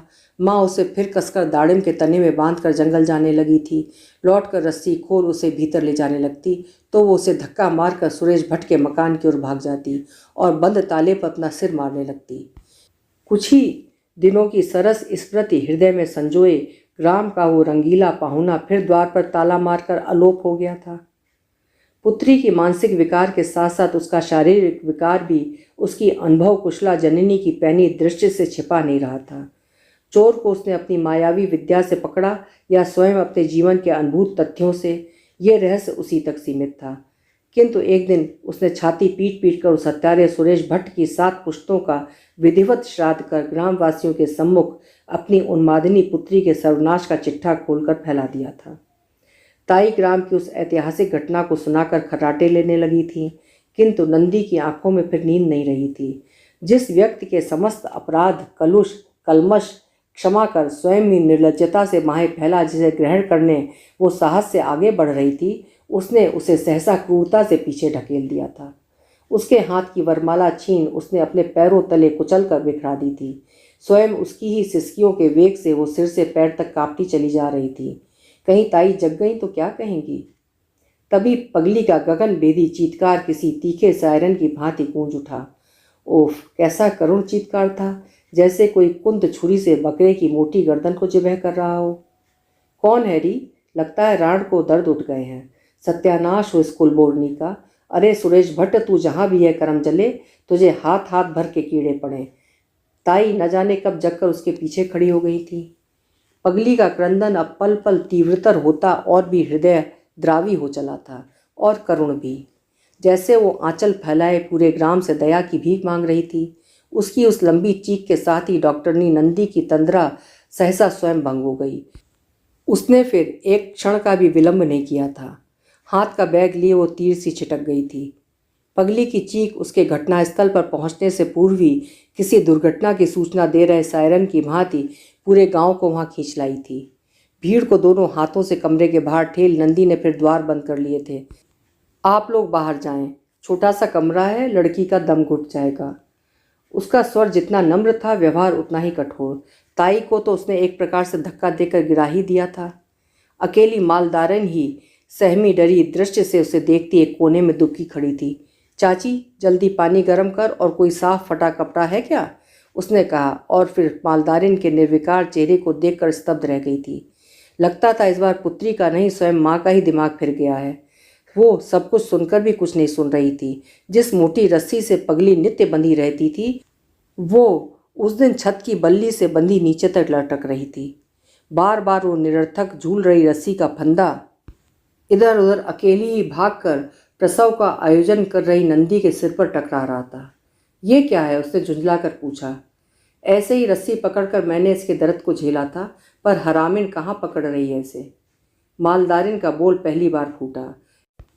ठीक ही तो कह रही थी वो। ऐसे ही बल्ली के सहारे झूलती रस्सी पकड़कर तो पहाड़ी ग्रामों की अधिकांश जननियां प्रसव वेदना झेलती थीं। हटाओ इसे, ये क्या तमाशा है? नंदी ने बौखला कर रस्सी को ऊंची गांठ में लपेट कर दूर पटक दिया था। फिर वो अपने गर्म स्वर को उतना ही नरम बनाकर गठरी बनी पगली पर झुक गई थी। कमली, ऐसे नहीं, ऐसे लेट। तभी पगली को उसकी क्रमशः तीव्रतर हो रही प्रसव वेदना ने गठरी बना दिया था। ठीक जैसे स्पर्श कातर केचुआ मानव की उंगली का स्पर्श लगते ही पोटली बनकर लौटने लगता है। वो कुंडली मारती गोल गोल घूमी, फिर क्रुद्ध नागिन सी फुदकार मार उसने अपने बाल सहलारी नंदी के हाथ में दांत गड़ा दिए थे। इस बार नंदी तिवारी पीड़ा से चीख पड़ी थी। आज भी उस नन्ही बत्तीसी का स्मृति चिन्ह उसकी कलाई में कंकड़ बना उभरा धरा है। घड़ी के चौड़े पट्टे से ही वो उसको छिपा कर रखती है। बाहर से उत्तेजित भीड़ बंद द्वार की दरार से नंदी को सहानुभूतिपूर्ण स्वर में अनुभूत नुस्खे थमा रही थी। अरे कहो, रस्सी पकड़कर दर्द झेलती रहे। अरे ले ये भभूत टेक दे छोकरी के माथे पर। सतिया धराया या नहीं मालदारिन? सब बंधन खोल दे, चोटी गले की माला बटन। पसीना पसीना हो रही नंदी का उतरा चेहरा देखकर लग रहा था दर्द जच्चा को नहीं, स्वयं उसे ही उठ रहे हैं। उल्टे सीधे हाथ पैर पटक शरीर की कुंडली पोटली बना अनाड़ी उन्मादिनी ने प्रसव की स्थिति को गंभीर रूप से जटिल बना दिया था। जितनी ही बार अजन्मा शिशु पृथ्वी पर आने के लिए हाथ पैर मारता, पगली शीर्षासन की मुद्रा में उसे उतनी ही बार अपनी आंतों में उलझा कर फंसा देती। मृत्यु को दोनों हाथों से धकेल कर ही नंदी उस जीवित शिशु को पृथ्वी पर अवतरित करा पाई थी। इसमें कोई संदेह नहीं था कि उस शिशु को जीवनदान उसकी जननी ने नहीं, स्वयं नंदी ने ही दिया था। जब वो लिजलिजा लाल मांस का चीथड़ा लोथड़ा उसके हाथों में पहली बार आया तो नंदी को लगा वो स्वयं गिर पड़ेगी। उसे नहला धुला साड़ी का आंचल फाड़ उसे लपेटकर वो उसकी नानी की गोद में थमाने बढ़ी तो देखा नानी कहीं नहीं थी। द्वार तो बंद था। तो क्या वो पुत्री की अमानवीय चीख से स्तब्ध हो ऊंची खिड़की से कूद गई थी? चीखते शिशु को छाती से लगा, उसने रक्त से सनी शांत पड़ी पगली की देह को ढका और द्वार खोल दिए। क्या हुआ, क्या हुआ? तीव्र आंधी के झोंके की भांति पूरी भीड़ भीतर धस आई। लड़का, नंदी ने कहा, और पगली के पुत्र जन्म का आनंद पूरे सरल ग्राम का आनंद बन गया था। क्षमाशील ग्रामवासी नवजात अवैध शिशु की जननी के कलंक, उसकी नानी के कलुषित अतीत और सुरेश भट्ट के जघन्य अपराध को भूल बिसर कर रह गए थे। पगली पूरे गांव की बेटी थी और उसका पुत्र पूरे गांव का पौत्र। इसकी माँ की हालत ठीक नहीं है, किसी के पास ब्रांडी होगी क्या? नंदी ने पूछा, फिर निराश होकर स्वयं ही चुप हो गई। उस सात्विकी ग्राम में भला ब्रांडी किसके पास हो सकती थी? पर फिर पलक झपकाते गदा कक्का सुरेश भट्ट का ताला तोड़ उसके समृद्ध सेलर से ही उसके पुत्र के लिए एक बोतल निकाल लाए थे। किंतु रात भर मृत्यु से जूझकर भी नंदी उस असमय जननी बन गई पगली किशोरी को नहीं बचा पाई थी। मालदारिन का कहीं पता नहीं था। अब मुख्य समस्या थी उस अनाथ बालक को पालने की। कौन पालेगा उसे? कोई भी हत्यारे नानी, उन्मादिनी जननी और दुराचारी सुरेश भट्ट के अवैध पुत्र को ग्रहण करने के लिए राजी नहीं था। थोड़े दिनों तक पाल देंगे, पर फिर उसे मिशन में ही पहुंचाना होगा। कोई बात नहीं, 2-3 दिन में मैं इसे मिशन में पहुंचा आऊँगा, गदाधर भट्ट ने हंसकर कहा था। हसुआ हेनरी जसुआ जय का, कलनी जानी चाल मकई का। क्या अपूर्व चुटकी ले गए कवि गौड़दा। अनामा पितृकुल के हसुआ को हेनरी और जसुआ को जैक बनाने वाला मिशन निश्चय ही हम पाखंडी कर्मकांडी ब्राह्मणों से कहीं अधिक दयालु है। भाइयों, वो इस अभागे को भी पाल लेगा। अरे हिरुआ की धुलेड़ी, तेरा दूध पीता बच्चा है, आज रात तू ही इसे दूध पिला दे, कल सुबह ही मैं इसे मिशन में छोड़ाऊंगा। नहीं, मैं इसे पालूंगी कक्का, नंदी ने दृढ़ स्वर में कहा और बिना किसी समर्थन के बच्चे को छाती से लगाकर भीड़ का घेरा चीरती हुई बाहर चली आई। रूई के फाये से दूध पिलाकर उसने फिर उसे जिला ही लिया था। कितना समझाया था गदाधर कक्का ने। कैसी मूर्खता कर रही है पगली, नौकरी पर जाएगी तो वहाँ के लोग क्या विश्वास करेंगे कि यह तेरा दत्तक पुत्र है। तू कुंवारी है, ये क्यों भूल जाती है। एक तो तू यहाँ लंबी छुट्टी पर आई है, फिर ये महीने भर का बच्चा लेकर वापस जा रही है। कहने दो कक्का, मैं किसी से नहीं डरती। लड़की होती तो शायद मुझे चिंता भी होती, पर यह तो लड़का है, पत्थर भी तोड़ेगा तो अपना पेट पाल लेगा। नहीं बेटी, गदाधर कक्का का स्वर वो आज भी सुन पा रही थी। तुझे ये माँ भले ही कह ले, पर एक ना एक दिन ये तुझसे पूछेगा मेरा पिता कौन है माँ, तब तू क्या कहेगी। ठीक ही कहा था उन्होंने। आज पुत्र को वही उत्तर देने के लिए वो फिर उस भूले बिसरे गांव में आ गई थी। कक्का अब नहीं रहे, पर मृत्यु से पूर्व उनका अंतिम पत्र उसे सुरेश भट्ट की गतिविधि का समाचार दे गया था। अब वो फिर से गांव में शायद मरने को ही लौट आया है। वही दुर्दशा है उसकी, ना जाने किस असाध्य व्याधि को लेकर लौटा है, पर पी पिलाकर चौपट कर लिए गए अपने यकृत की यंत्रणा उसे अस्वाभाविक रूप से शांत बना गई है। बड़ी चेष्टा से लाठी टेक कर थोड़ा बहुत टहलाता है। मैंने उसे सब कुछ बता दिया है। तेरा पता मांग रहा था, मैंने नहीं दिया। क्या करूं, सगा भतीजा है, एकमात्र वंशधर, इसी से उसके पास रहने चला आया हूं। कोई और होता तो शायद मैं थूकता भी नहीं। तुझे तो पता है कैसे इसने मुझे घर से बाहर कर दिया था। चिंता एक ही है बेटी, अगर मुझे कुछ हो गया तो इसे तो कोई पानी देने वाला भी नहीं रहेगा। क्या चतुर बुढ़ा अपने इस अंतिम वाक्य में उसी की कर्तव्य परायणता को उकसा गया था। फिर उसने अपना वो विचित्र निश्चय ले लिया था। ग्राम जाकर उसे अपने इस दत्तक पुत्र के पितृ विरह दग्ध हृदय को शीतल करना ही होगा। समाज की लांछना विद्रूप व्यंग झेल कर वो उसके पिता को अपना पति बनाकर साथ ले आएगी। किंतु अल्मोड़ा पहुंचते ही उसका समस्त उत्साह ठंडा पड़ गया था। 9-10 वर्षों में कितना बदल गया था ये शहर। बिना धुले मार्किन के कोरे थान की भांति किसी चतुर धोबी की भट्टी से उजली निखर शहर की विवर्ण पीली सड़कें धुलते ही सिकुड़ सिमट कर रह गई थीं। हर 2 गज के फासले पर बन गए मकान, अजस्र लांड्रियां और दोनों ओर खड़ी मिठाई की असंख्य दुकानों ने मोटर की प्रशस्त सड़क की परिधि को संकुचित कर दिया था। वर्षों पूर्व की गई गुमानी कवि की अद्भुत भविष्यवाणी उसकी आंखों के सम्मुख साकार पड़ी थी। देख शहर अल्मोड़े का ये नक्शा औरे और किया। तिरछी टेढ़ी आड़ी मिठाई की दुकानों में, कांच के शोकेसों में सजे रंगीन डिब्बों में संवरी पहाड़ की आडंबरहीन पत्ते में लिपटी सिंघोड़ी भी उसे अनजानी अनचीनी लगी थी। नित्य की संस्कारशीला लहंगा धारणी कुलवधू जैसे पलक झपकाते ही कैबरे नर्तकी बन गई थी। कहाँ गई वो खोए में घुल मिल गई मालू पर्ण की सोधी सुगंध और भुटी कुंद के लड्डुओं की वो अनोखी सुवास। सड़क पर बेल बॉटम और ढीले कुर्तों की भीड़ से वो चेष्टा करने पर ही लड़कियों को बीन पाई थी। गांव पहुंची तो दिन डूब चुका था। उसके घर में अब वृद्धा ताई रहती थीं। दांत टूट गए थे, पीठ झूलकर कुबड़ निकल आया था, किंतु पोपले मुख के दंतहीन शासन से जिह्वा और भी तीखी बन गई थी, और भी मुखर। पूरे 10 वर्षों बाद लौटी नंदी को देखने पूरा गांव ही उमड़ पड़ा था। उत्सुकता उसे देखने से भी अधिक उसके पुत्र को देखने की थी।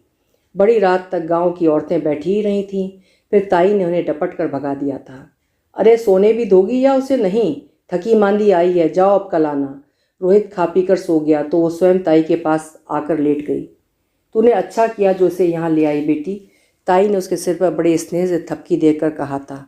सुरेश भट्ट की हालत ठीक नहीं है, एक बार लड़के का मुंह देख तो लेगा, 1000 हो है तो बाप ही।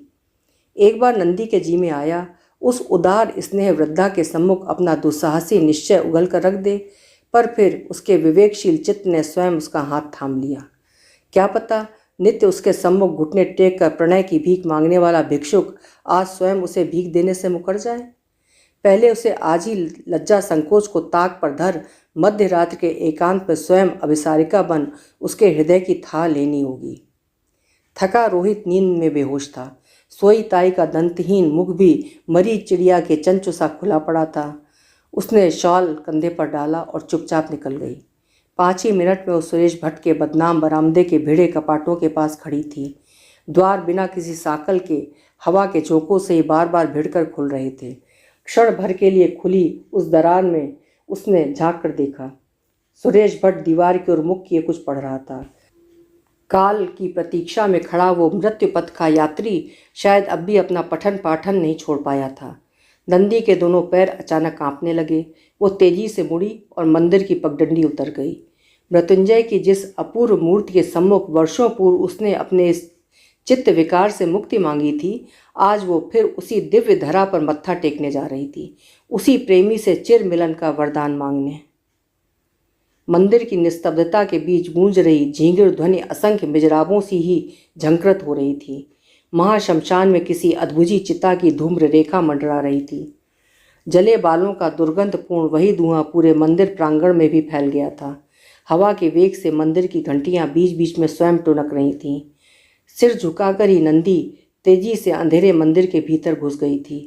अंधे हाथों से ही फिर वो उस विराट मूर्ति को टटोलती हिम शीतल शिवलिंग से लिपट गई थी। कैसी भव्य शांति थी उस अंधेरे देवालय में। नंदी को लगा संसार के किसी भी मंदिर में ऐसी शांति नहीं मिल सकती। लगता था स्वयं मृत्यु बांदी की नम्रता से हाथ बांधे उस महाकाल की मृत्युंजयी मूर्ति के समक्ष खड़ी निरंतर थरथर कांप रही है। सहसा बाहर खड़े हो गए कई लोगों के कंठ की गुनगुनाहट सुन वो चैतन्य हुई।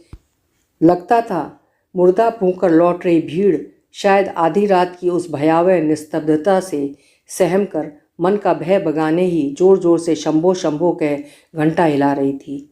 नंदी लिंग के पीछे दुबक गई। क्या पता दर्शन करने भीतर ही आ जाएं, पर सौभाग्य से भीड़ वहीं से लौट गई। बहुत देर बाद वो उठी तो मृत्युंजय की मृत्युंजयी पारसमणि उसके शंकालु चित्त को छू चुकी थी। न अब उसे प्रेमी के सम्मुख अपने चित्त विकार की स्वीकृति का भय था, न समाज के विद्रूप की चिंता। वो तेज कदमों से बढ़ी, द्वार पर पहुंची और धड़धड़ाती कोने में पड़े पलंग के सराहने खड़ी हो गई। दोनों हड्डियों से हाथों में धरी पुस्तक पकड़े अब भी दीवार की ओर मुंह किए पढ़ रहा था। नंदी बाहरी चप्पल खोल बिल्ली की चाल से आई थी, फिर भी कमरे के सन्नाटे ने उसकी चोरी पकड़ ली। सुरेश भट्ट ने चौंक कर करवट बदली और नंदी यदि अपने को न रोकती तो शायद उसके मुंह से चीख निकल पड़ती। बीमारी ने क्या उसे एकदम ही बदल दिया था? गाल और आंखें नहीं, लगता था दोनों ओर से उसका ललाट भी बहुत भीतर धंस गया था। नित्य के भरे भरे कपोलों की हड्डियां अब दोनों ओर से तीखे पत्थरों सी ही उठाई थीं। सूखे होठों पर जमी पपड़ियां, आंखों में क्रमशः जमी जा रही स्थिर सफ़ेदी और चारु चिबुक पर उगाई घुघराली भूरी दाढ़ी। अरे वाह! मृत्युद्वार पर खड़ा वो आनंदी मस्त फकीर सहसा अपनी निगरगंड हंसी का चिमटा खनका उठा। नाश हो स्वर की उस अप्सरा का जिसने मुझ जैसे, और फिर अपनी अधूरी व्यंग्योक्ति उसने बीच में ही रोक दी। सम्मुख खड़ी अभिसारिका के सफ़ेद कांपते अधरों को देखकर वो अपनी ठिठोली भूल गया। हाथ की पुस्तक पटक कर उसने बैठने की चेष्टा की। खुरदुरा जीर्ण कंबल नीचे खिसक गया और विस्मृत प्रेमी की मांसहीन कंकाल को देखकर नंदी ने आंखें फेर ली। ये मैं सपना देख रहा हूँ? नंदी तिवारी, या सचमुच ही तुम हो? देखूं? उसने फिर वही ठठरी की करवट लेकर थरथराती नंदी का हाथ थाम लिया। मार्ग पर कितनी बातों का पूर्वाभ्यास कराई थी, पर उस स्पर्श ने झटके से उसे स्मृति भ्रष्ट कर एकदम ही विचलित कर दिया। वो कटे पेड़ सी उस कंकाल पर औंधी गिर पड़ी और तेजी से उठ गिर रही उस छाती पर सिर धर फूट फूट कर रोने लगी। वर्षों से रोका गया प्रेम का उच्छ्वास नदी के टूटे बांध की भांति कगार पर खड़े विवेक वट वृक्षों को तोड़ता फोड़ता अपने साथ बहा ले गया। आज तुम यहाँ क्या रास्ता भूल कर आ गई नंदी? प्रेमी के व्यंगपूर्ण उपालंब से तिलमिलाकर उसने फिर सिर उठाया। अश्रुसिक्त आंखों के पक्षुओं में अभी भी हीरे की नन्ही नन्ही कनियां झलक रही थीं। नहीं, मैं रास्ता भूल कर नहीं, पहचान कर ही आई हूँ। उसके दृढ़ता से भींचे गए होठों पर फिर वर्षों का अतीत चीर जानकी वल्लभ का वही दिव्य स्मित खेल उठा जिसे पहली बार देखकर ही वो तरुण वकील मुग्ध हुआ था। इस बार सुरेश भट्ट ने आंखें बंद कर लीं। उसे लगा ग्राम के राम लीला मंच पर निंगाल के धनुष बाण लिए श्री राम फिर खड़े हो गए हैं। ठनकते तबले के साथ गदाधर कक्का का मांसल कंठ गूंज रहा है।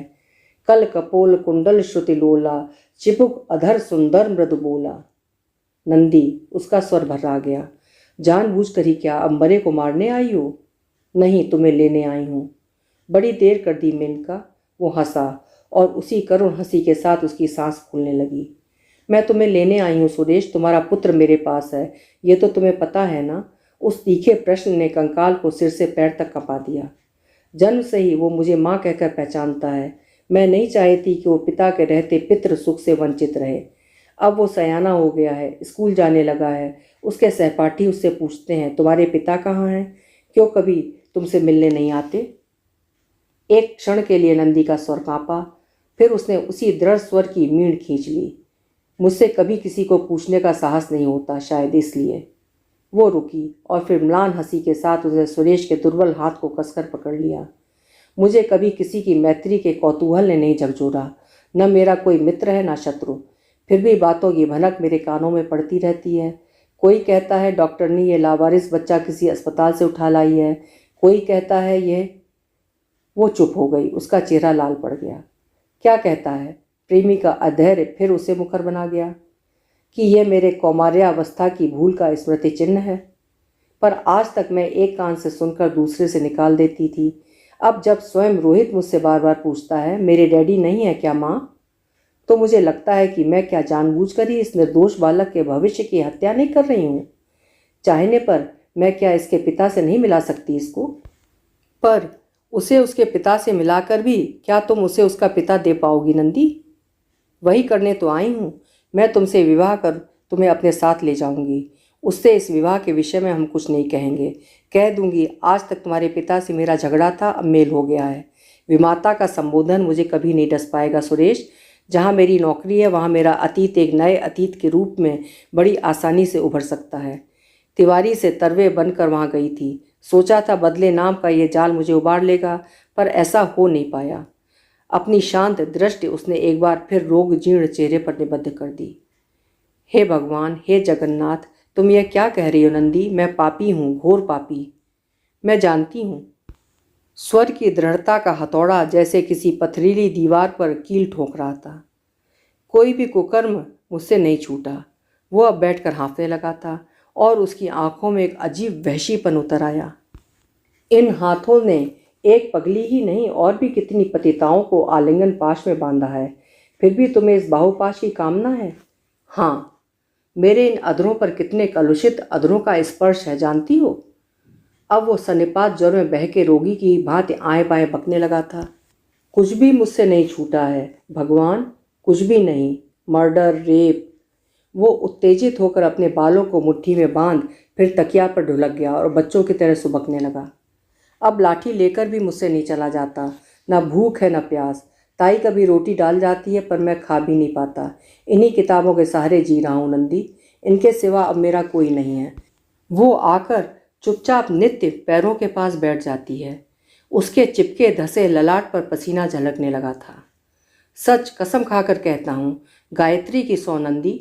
उठकर देखता हूँ, वैसी ही सहमी आंखों से मुझे देख रही है। मुंह, हाथ, पैर सब वैसे ही बंधे हैं जैसे मैंने उस दिन। और फिर सूखे होठों पर जीभ फेरने लगा। लग रहा था उसकी समस्त शक्ति उसी अधूरे वाक्य के साथ चुप गई है। तुम सो जाओ। नंदी ने कंबल ऊपर तक खींचकर उसका माथा थपथपाया। मैं सुबह उसे लेकर आऊँगी। सुबह होने से पहले ही वो फिर ताई को सोती छोड़कर चली आई थी। रोहित वैसे भी देर से उठता था और ताई जग भी गई तो सोचेंगी वो नहा धोकर नित्य की भांति मंदिर चली गई है। जल्दी जल्दी उसने सुरेश भट्ट का कमरा झाड़ा बुहारा, पलंग की चादर बदली, छिपाकर लाई सिरिंज उबाल कर उसे एक इंजेक्शन दिया। अनाड़ी हाथों से जीवन में पहली बार किसी पुरुष की दाढ़ी बनाई। फिर बटुए से अपनी कंघी निकाल उसकी उलझी जटाओं को सुलझाने लगी। गूंगे बालक की भांति सुरेश भट्ट चुपचाप पड़ा रहा। मैं उसे लेकर अभी आऊँगी। सुरेश सोया था, इसी से नहीं जगाया। पर सुनो, वो आएगा तो तुम्हें अपने पर काबू रखना होगा, समझे सुरेश? बार बार उसके मुंह से अपने नाम का संबोधन उसके रक्तहीन शरीर में एक साथ 5 बोतल खून चढ़ा गया था। पुत्र को लेकर वो आई तो बड़ी चेष्टा से हाथ में पकड़ी गई पुस्तक कांप गई। रोहित, तुम रोज पूछते थे ना तुम्हारे डैडी कहाँ हैं? ये रहे तुम्हारे डैडी। नंदी ने शर्मा रहे उस सुंदर सजीले बालक को खींचकर पलंग से सटाकर खड़ा कर दिया। सुरेश भट्ट के सफ़ेद पड़ गए चेहरे को देख फिर वो पैतरा बदल हास परिहास के छींटों से मरणासन्न रोगी को भी मृत्यु भय से मुक्त कर देने वाली अनुभव कुशला डॉक्टरनी बन गई। रोहित, लाज भरी चितवन से सुरेश को देख उसने पुत्र के घुंघराले बालों को चूम लिया। तुम्हारे डैडी से आज तक हमारी कुट्टी थी, अब मेल हो गया है। क्यों, अब इन्हें अपने साथ ले चले बेटा? एक बार सहमी सच्ची दृश्य से उसने उस विचित्र डैडी के भावशून्य चेहरे को देख रोहित ने माँ की छाती में अपना मुंह छिपा लिया। सुरेश भट्ट की आंखें पुत्र के चेहरे पर नग सी चढ़ गई थीं। वही आंखें, वही नाक और वही घुंघराले केश।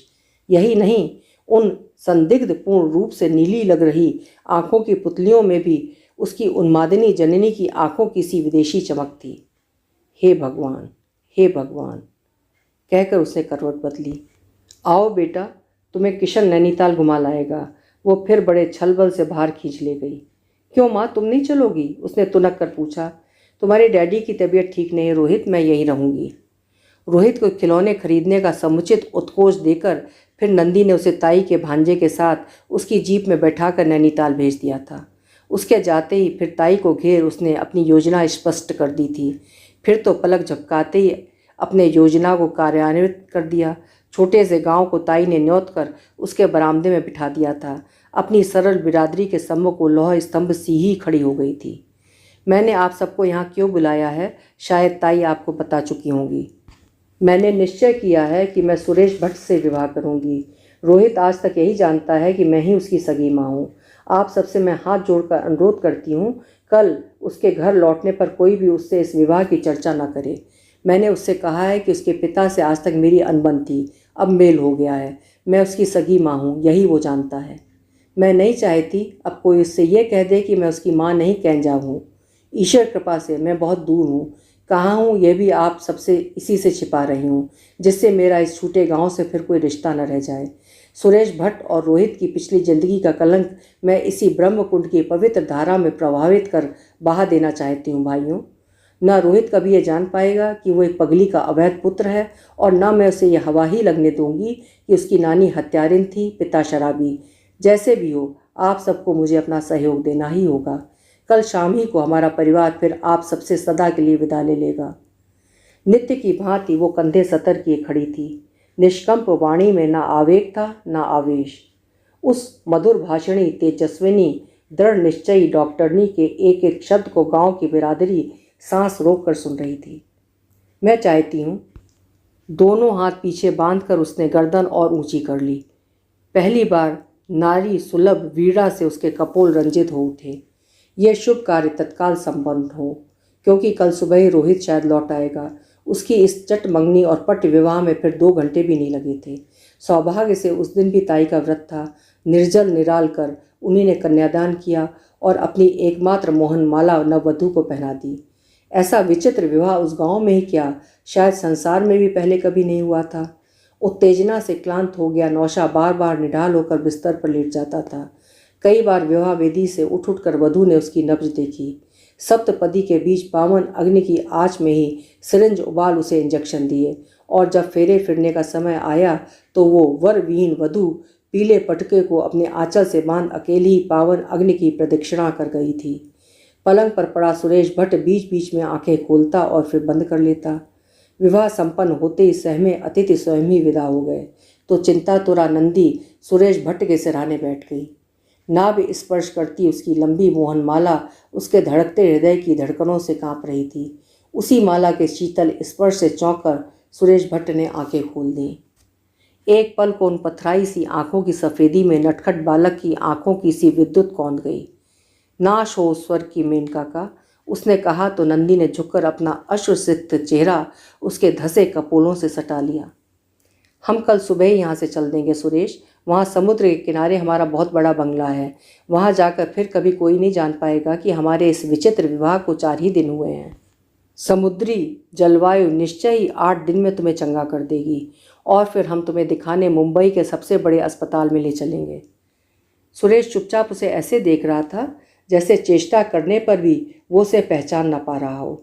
कभी एक शब्द भी न बोलने वाली उसकी ये भीरू प्रेयसी आज इतनी मुखरा कैसे बन गई थी, जिसे पाने को वो कई वर्षों तक नैराश्य के अंधकार में भटकता अपना मानसिक संतुलन खोकर एक भयानक सेक्स मैनिक बन चुका था। आज वो स्वयं आकर उसकी बाहों में सिमट गई थी, पर आज तो उसकी बाहें पक्षाघात के किसी आकस्मिक झटके से अवश होकर निर्जीव लटकी पड़ी थी। नंदी, उसका स्वर किसी सुदूर घाटी से गूंजा। कहो। नंदी का ढीला जूड़ा खुलकर उसकी छाती पर बिखर गया था।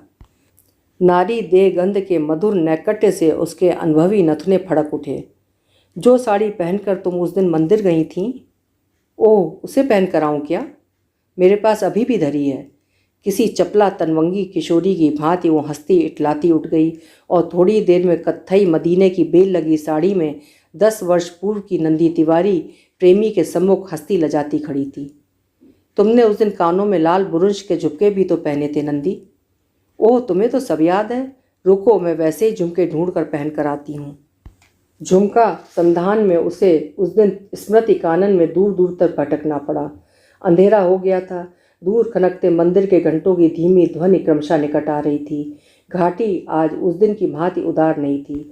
हवा नहीं थी। इसी से उद्धत शाखाओं में लदे लाल बुरुंश गुच्छ नीचे गिराने में वो ढेले मार मार कर हाँफ उठी थी। झुमके पहनकर लौटी तो अंधेरा और भी सघन हो गया था। दूर से आ रही भारी घंटे की गुर गंभीर ध्वनि पहाड़ों से टकरा रहे किसी गरजते मेघ से ही गूंज रही थी। निर्धूम चिता की विलीन धूम्र रेखा अब भी दुर्गंध का भपाका बनी मंडरा रही थी। उसका पुलकित हृदय स्वयं ही म्लान हो गया। प्राणों में जागृत वसंत को असमय ही आ गए पतझड़ ने लाठी लेकर दूर खदेड़ दिया। अपनी रसकेल के बीच वो क्या रोहित को एकदम भूल गई थी? वो तो उसे कितनी ही बार याद कर चुका होगा। श्रृंगारिका नववधू जब झुमके पहनकर प्रणयी के सिरहाने खड़ी हुई तो वो अचेत पड़ा था। भागकर वो ताई को बुला लाई। अपना बैग लेकर जब वो उसके सिरहाने खड़ी हुई तो यकृत की पीड़ा से ऐंठता सुरेश भट्ट का लंबा धड़ पलंग से नीचे लटक गया था। बड़े यत्न से दोनों ने उठाकर उसे फिर पलंग पर लेटाया। ताई ने चटपट आग जलाकर गर्म पानी किया, ठंडे हाथ पैरों से पसीना पोंछा और अपनी कांपती अंगुलियों से कई बार उन निश्चेष्ट पलकों को खोलने की व्यर्थ चेष्टा थी। नंदी, फिर उन्होंने मुड़कर नंदी के कंधे पर हाथ धरकर कहा, कमर कस ले बेटी, इसकी कान की लोड़ियाँ पलट गई हैं, अब उसका बचना मुश्किल है। हाय हाय, ऐसी कंचन सी काया अपने हाथों मिट्टी में मिला दी हरामी ने। अरे सूर्या, एक बार ताई ने उस अचल देह को झकझोरा। फिर न जाने क्या सोचकर पत्थर बनी खड़ी नंदी का हाथ खींचकर सुरेश भट्ट की छाती पर धर दिया। ये देख, तेरी बहू खड़ी है, आंखें तो खोल। शायद नंदी का नाम सुनकर ही उसने पल भर को आंखें खोलीं। घबराहट में इधर उधर भागती नंदी कान के पुष्प गुच्छ भी उतारना भूल गई थी। कुम्हला कर म्लान हो गए अवनत झुमकों को उसकी अवसन्न डूबती दृष्टि ने देख लिया। उसी नटखट चमक से एक पल को पलट रही पुतलियां चमकी। बंकिम स्मित में तने होंठ स्वयं ही बुदबुदाने लगे। ताई ने झुककर बड़बड़ा रहे होंठों से कान सटा लिया। नाश हो सुरख की अप्सरा का, कह रहा है बेटी। न जाने किस सुरख की अप्सरा को कोस रहा है हरामी। इसकी क्या एकाध अप्सरा थी? अरे सूर्या, मरते वक्त तो किसी को मत कोस, राम राम कहे, राम राम। किंतु ताई का आदेश सुनने से पहले ही वो फिर अचेत हो गया। नंदी ने अब उसके सिरहाने बैठ अपना हाथ उसके ललाट पर धर दिया था। मृत का आह्वान स्पष्ट होकर अचेत सुरेश के कंठ में घरघराने लगा था। ताई ने अपनी अनुभवी दृष्टि से उसे एक बार देखा और बिना कुछ कहे ही तुलसी दल लेने चली गई। ताई के जाते ही नंदी विवल होकर अचेत सुरेश के चेहरे पर झुक गई। सुरेश भट्ट, तुमने तो मेरी एक बात नहीं सुनी। मैंने ही तुम्हारा सर्वनाश किया है। ठीक कहते थे तुम। बड़ी देर कर दी मैंने, बड़ी देर। पर जाने से पहले सुन जाओ सुरेश, मैंने जीवन में तुम्ही से प्यार किया था, सुनते हो? वो वहाँ क्या था जो सुनता? नंदी तिवारी ये जानकर भी कि जाने वाला कब का चला गया है, उसकी पसरी निर्जीव हथेली को कसकर मुट्ठी में दबाए अचल बैठी थी। किसने कब उसकी चूड़ियाँ तोड़ी? केवल एक दिन को कंठ में झूल उसे साम्राज्ञी सी महिमामयी बना गया मंगलसूत्र किसने झटक कर दूर फेंक दिया था? वो कुछ भी नहीं जान पाई। लोकल एनेस्थीसिया देकर जैसे किसी ने उसका निचला धड़ी सुन्न कर दिया था। ताई ने जब अचानक रोहित को लाकर सुरेश भट्ट के सिरहाने खड़ा कर दिया तो उसकी चेतना लौटी। ये कब आ गया ताई, आप यहाँ क्यों ले आई? वो हड़बड़ा कर उठने लगी तो ताई ने हाथ पकड़कर बिठा दिया। लाती क्यों नहीं भला? अरे बड़ा होगा तो कुछ तो याद रहेगी बाप की। किस्मत है अभागे तेरी। हाय, इस उम्र में ही इसे छोर मूल्या मतलब बिना माँ बाप का बन गया रे। नंदी ने तुनक कर कहा, नहीं नहीं, इसका यहाँ रहना ठीक नहीं है। चल रोहित, तुझे घर पहुँचा आऊँ। हाथ पकड़कर वो सहमे पुत्र को बाहर खींच ले गई थी। सहानुभूति प्रदर्शन करने आई सरल ग्राम्याओं का दल कभी भी कुछ कह उस अबोध बालक के भविष्य का स्थायी अनिष्ट कर सकता था। अब उसे लेकर उस गांव में रहना उसके लिए सांघातिक भूल बन सकता था। कल ही वो गांव छोड़ देगी। ताई मिट्टी उठने से पहले उसे बुलाने आई पर वो नहीं गई। जिस खिड़की से वो सदा छिप छिप कर उसे देखती थी, आज उसी खिड़की की दरार से उसने उसे अंतिम विदा भी दी। रोहित जाने के उत्साह में अपने नए खिलौने बटोर बटोर कर बैग में ठूंसता अपने अनचीने जनक के बिछोह को एकदम भूल गया था। शोक की म्लान छाया जिस वेग से उस नन्हे चेहरे पर उतरी थी, उसी वेग से विलीन भी हो गई। पहली बार मृत्यु को इतने निकट से देखने पर भी वो न डरा न सहमा। नंदी ने जानबूझकर ही ताई को मोटर के टिकट लेने भेज दिया था। कुछ क्षणों के लिए वो एकदम अकेली रहना चाहती थी। ताई ने ही जिद कर उसे उस दिन रोक लिया था। अरे कल ही तेरे आदमी की मिट्टी उठी है, चाहे कैसा ही क्यों ना हो, अंगूठा तो तेरा पकड़ा ही था। जाना ही है तो तू तीसरे दिन जाना। और फिर तीसरे ही दिन तड़के जाने की तैयारी कर रही नंदी लैंप जलाने उठी तो जीवन मृत्यु की विवर्ण छाया सी वो उसके पास आकर खड़ी हो गई थी। उसके फटे लहंगे की मगजी पर अब चीथड़ों की झालरें अवशिष्ट थीं। उलझी जटाओं को उसने एक बदसूरत जूड़े में ऊंचा उठाकर कनफड़ा जोगियों के ही जुट्टे सा बांध लिया था। बत्तीसी से बचे दो दीर्घवरा दंत होंठ फाड़ कर नीचे लटक आए थे। नंदी का रक्त भय से जम गया। कौन पगली थी ये? नहीं पहचाना बेटी? वो हंसी और नंदी को लगा उस हंसी के साथ ही उसके ठक ठक कर रहे हिल रहे दोनों दांत चिबुक पर गिर पड़ेंगे। फिर विचित्र नवागता की दृष्टि डर कर कोने में दुबके खड़े रोहित पर पड़ी। कांख की मैली पोटली नीचे पटक कर उसने दौड़कर उसे छाती से लगा लिया। अरे मेरे कलेजे के टुकड़े, अरे मुझे कोई ना यह बतलाता तब भी मैं तुझे लाखों की भीड़ में पहचान लेती रे दुश्मनियाँ। वो उसे चटाक चटाक कर चूमती जोर जोर से रोती जा रही थी। हाय री अभागी कमली, तू मर गई और अपनी इस तस्वीर को क्यों छोड़ गई मुझे रुलाने? एकदम वही सूरत है, एकदम वही। अरे मैं तो तेरे जन्मने से पहले ही जान गई थी कि तू अपनी माँ को खा जाएगा। इसी से तो मैं खिड़की से कूदकर भाग गई थी। कमरे में सहसा तूफान सी घुस आई। किसी परी कथा की जादूकरनी सी उस उन्मादिनी के प्रेमोच्छ्वास से हक्का बक्का बन गया रोहित फुक्का फाड़ कर रो पड़ा। नंदी ने उसे खींचकर छाती से लगा लिया। हाँफती नाक पोंछती बुढ़िया पलंग पर बैठ गई। धन्य हो बेटी, भगवान करे तेरे पैर में कांटा भी न चुभे। मैंने सब सुन लिया है, सब। बिना माँ बाप के इस चिढ़े पुत्र को तूने पाल पोस कर साहब बना दिया है। इसी से भाई से छिपाकर आज अपना पूरा धन तुझे सौंपने आई हूँ। उसने मैली पोटली की गांठ खोली और काला पड़ गया पीतल का पान्ना नंदी की गोद में धर दिया। कमली के लिए सब गाड़ कर रखा था, अब तो तू ही मेरी कमली है। तू क्या मेरे लिए लड़की की सौत है चेली? कभी इसकी शादी होगी तो मेरी नात बहू को पहना देना। आंखों से टपक रहे आंसू झुर्रियों की घाटियों में अटकते उसकी मैली कुर्ती पर टपक पड़े। कल रात भर मसान में बैठकर अभागे की चिता आग तापी है। वो फिर रुक रुक कर कहने लगी। तब कहीं कलेजा ठंडा हुआ। चाहती तो ये चिता मैं बहुत पहले ही जला सकती थी। गंडासा तेज कर एक दिन मैंने पूरी तैयारी भी कर ली थी। वो विभत्स हंसी हंसती नंदी के नज़दीक घसट आई। पर उसी रात को छोकरी ने मुझे सपना दिया, ईजू मत मारना उसे, वो मेरे बेटे का बाप है। गंडासा फिर मैंने बरम कुंड में बहा दिया। पर भगवान क्या देर है पोथी, अंधेर नहीं। खूब घुला घुला कर मारा है जगन्नाथ ने। हे भोलानाथ, धन्य हो महाराज, धन्य हो। बुढ़िया ने दोनों हाथ माथे से लगाया और उठ गई। माँ ये कौन है? सहमे रोहित का फुसफुसाहट में पूछा गया निर्दोष प्रश्न बुढ़िया ने सुन लिया। कुछ क्षण पूर्व जिन आंखों से क्रोध की चिंगारियां छूट रही थीं, वे नंदी की छाती से चिपटे उस सफ़ेद चेहरे पर फिसलते ही वात्सल्य से छलछला उठी। झुककर बुढ़िया ने अपनी गठिया से विकृत ऐठी उंगलियों से उस नवनीत से सुचिक्कन चिब्बुक का स्पर्श कर चूम लिया। आहा, कैसी बात पूछी है बेटी। जी रहे बच रहे मतलब जीता रहे बेटा। पूछता है माँ ये कौन है? अरे ये क्या तेरी माँ है? ये तो तेरी कैंजा है, कैंजा। तेरी सौतेली माँ, माँ तो तेरी मर गई और मैं हूँ तेरी माँ की माँ। वो ठठाकर हंसी और उसी हंसी में मृत वत्सा गाय की सी ही करुण रंभाहट की गूंज थी। एक पल को पुत्री की उस सौत के प्रति ईर्ष्या, द्वेष और असह्य क्रोध की ज्वाला जैसे बुढ़िया को उन्मत्त कर उठी। एक बार भी बिना मुड़े वो भड़ाक से द्वार भड़बड़ाती बाहर निकल गई। विमाता के लिए पहाड़ के उस डंक देने वाले संबोधन की संपूर्ण व्याख्या ही तो बुढ़िया उसके निर्दोष पुत्र को समझा गई थी। अब बचा ही क्या था। कल तक पिता को खोकर पितृहीन बना था, आज नानी उसे मातृहीन भी बना गई। रोहित कब उसकी गोदी से उठकर चला गया वो जान नहीं पाई।